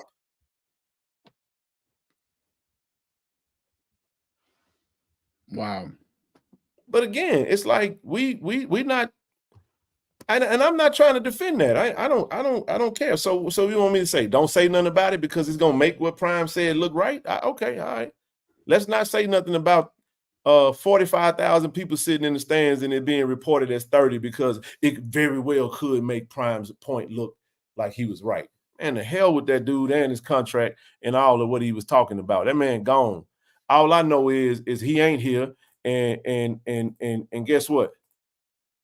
We had damn near 45,000 people sitting in the stands, and it was reported that it was 39,945. That's what I do know. I don't care nothing about what that man had going on, nor what he said. That's what I'm saying. I ain't frustrated about what he said because I know what the truth is when it comes to that. And I can speak to it, but I don't care enough to get into all that no more. I ain't defending what that dude said, or I don't care about it. I ain't finna go through that. You half of the stuff that man said when he was here, you can't even find on the internet no more.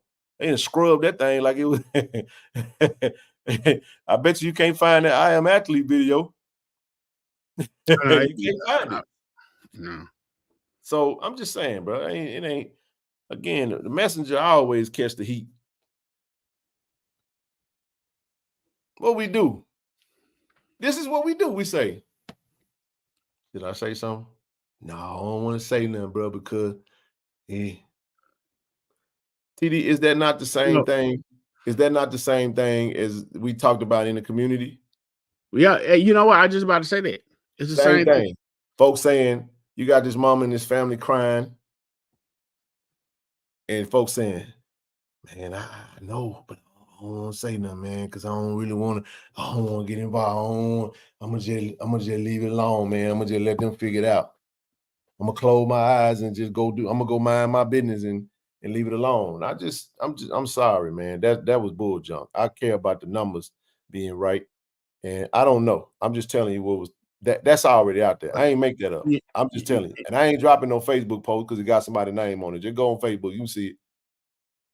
If you're in any of them Facebook groups, you'll see it. Trust me when I tell you, it's out there. I ain't breaking no rules. And the person got their name on it, and they broke down on their page. It's on their page how they got in the game.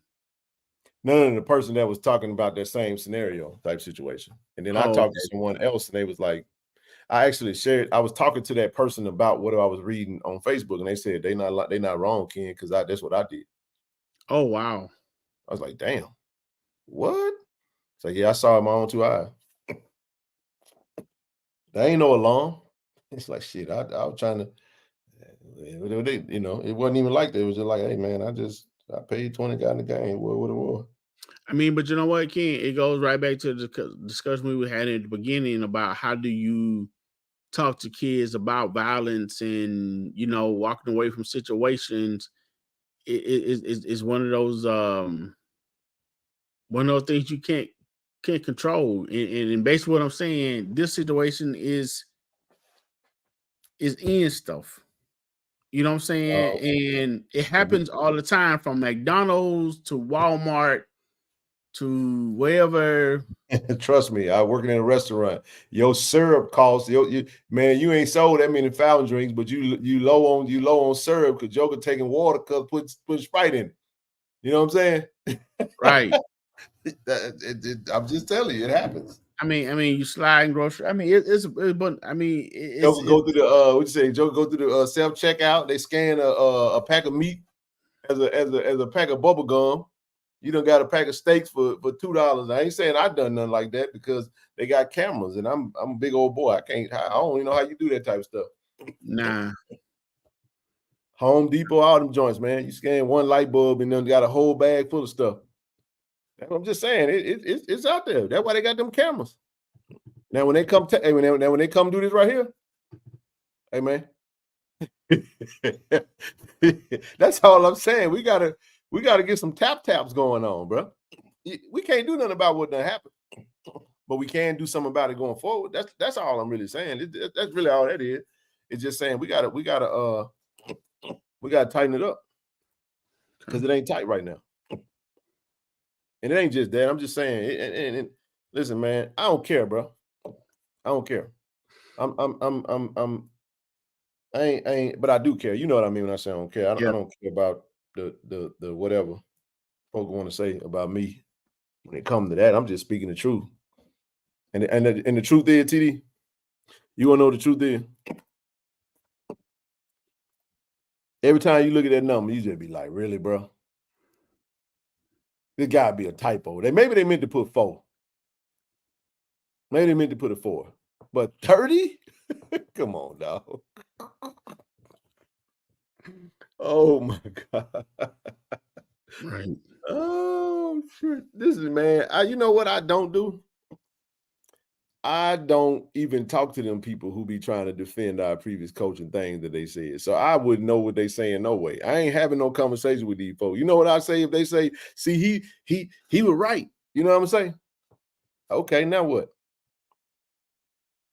Ask them that. Say when they say okay, when they tell you that he was right about everything he said, just say okay and then say now what? Because what they want you to do is go back and forth with them. I ain't gonna go back and forth with nobody about nothing like that. They done already got their mind made up, especially if you know the truth. And it's like, all right, bro, have a nice day. Yeah, definitely not doing it. So, bro, I'm getting ready to drop off of here, bro. Man, you good, brother? I'm gonna put this back up here. Okay. Y'all go get that merch, man. Go get that merch. KC-1400media.com. Go shop with us. Like I said, we got t-shirts, we got the hoodie. Listen, man, go ahead and get these hoodies right now. The inventory, once the inventory is gone, it's gone. We got a select amount that's available. If your size is available on the website, I think right now we got all sizes. So we only had like 2 smalls though. So if you wear a small, we got two of them left over. So the other sizes, medium all the way to 4X, is actually got decent inventory. So if you want to grab one of those hoodies, go ahead and cop that now. Go to KC-1400media.com. Again, hoodies 65. And then we do have t-shirts that's still available. The I Love versus Coalition. We love the hate. KC-1400 logo tees, as well as the red. We love the hate. So, and then don't forget to get your basketball tickets at GoTigers.com/2023 BBB tickets. TD, bro, appreciate you, man. Look, man, I'll say this before we get out of here, brother. everything that if y'all don't understand that we come in and we sit down and we talk Jackson State stuff, man. We talk 3 days a week. We ain't missed a game all season. We grinding, TD. Yes, sir. We putting our mouth. I love, and Michelle say it all the time. Love is an action word. Love is an action word, man. And we putting a lot of activity, a lot of motion behind what we saying and what we talking about, man. So know that what we say is coming from a place of love. Right. We have a tendency, another thing that we have a tendency to do in our community is we love to crucify the messenger, bro. Don't make me the enemy. Don't make TD Zoe. Don't make us the enemy because we're expressing the love we have for the university and a desire to see us get better in all aspects and phases. I'm sorry, but a demand for excellence is a direct antagonist and a direct antithesis of lazy content, complacency, Negro ineptitude. And we got to stop being lazy in whatever aspect we may find ourselves. If we do a self-examination, TD, and we find laziness in the inventory, we find a little I don't give a damn in the inventory, we find a little bit of that, we have to check that in our own. We got to clean our own hearts, man, and do better and stop getting mad at the person that said something about it. Because I said something about it because I care. Not because I'm trying to get some shine or something like that, man. I'm tired of navigating clout chasers who only do shit to make themselves look better and acting like what we doing and trying to do is opposed to it's gonna stop your shine in some type of way. Man, you ain't even most folks ain't even in the same lane we in. And I can promise you we ain't got back nearly what we've given because we giving it from a place of love and we doing it for the right reasons, man. So that's all I got to say about that. We always do a lot of talking about unifying and doing stuff as a collective effort, but in our community, in this Jackson State space, we got way too many Chiefs and not enough Indians, man. Just so y'all know, when we put together a collective effort for the greater good of the university and these students and student athletes, sometimes that's going to require that bosses become Indians, TD. When we get in a room and it's full of bosses, everybody in that room, although you're a boss in your prospective space, in this particular collective effort, you might just have to be an Indian. And that's okay. Because at the end of the day, it's not about you. It's not about me. It's about the university. It's about the students and the student athletes and how we can be an assistance to them. And when we make that thing, when we make that just right to serve, when we make that, when we get it in the right space, guess what we'll do, man? Our heart will be okay with not getting no shine, not being regarded. And you got it, brother.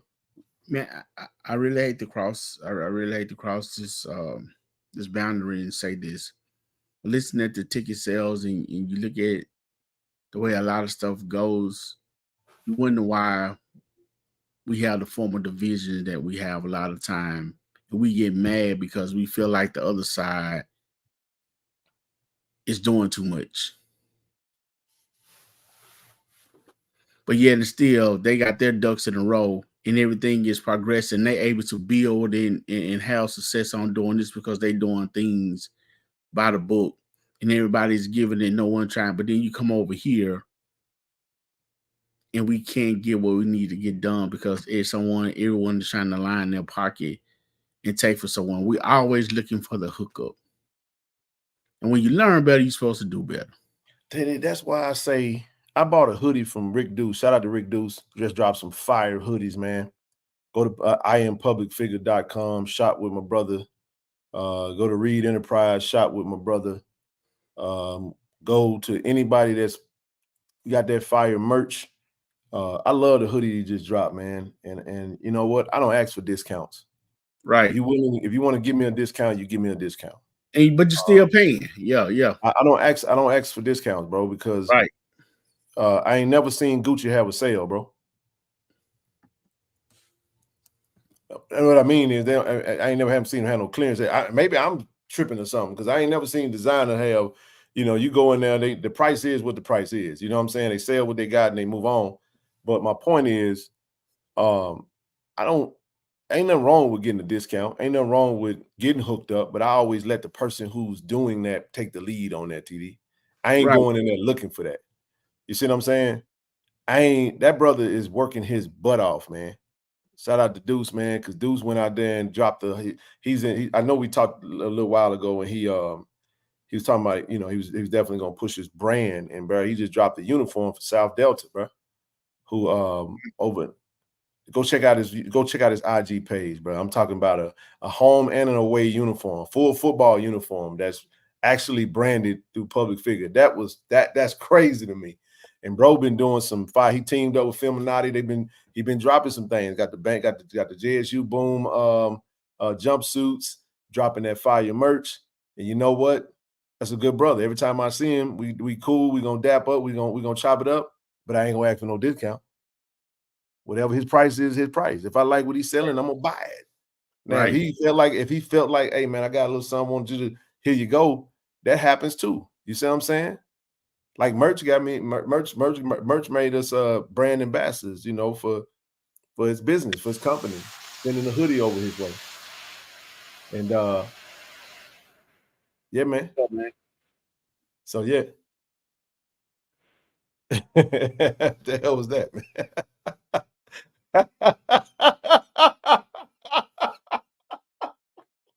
Boy, let me tell you something, bro. That threw me out.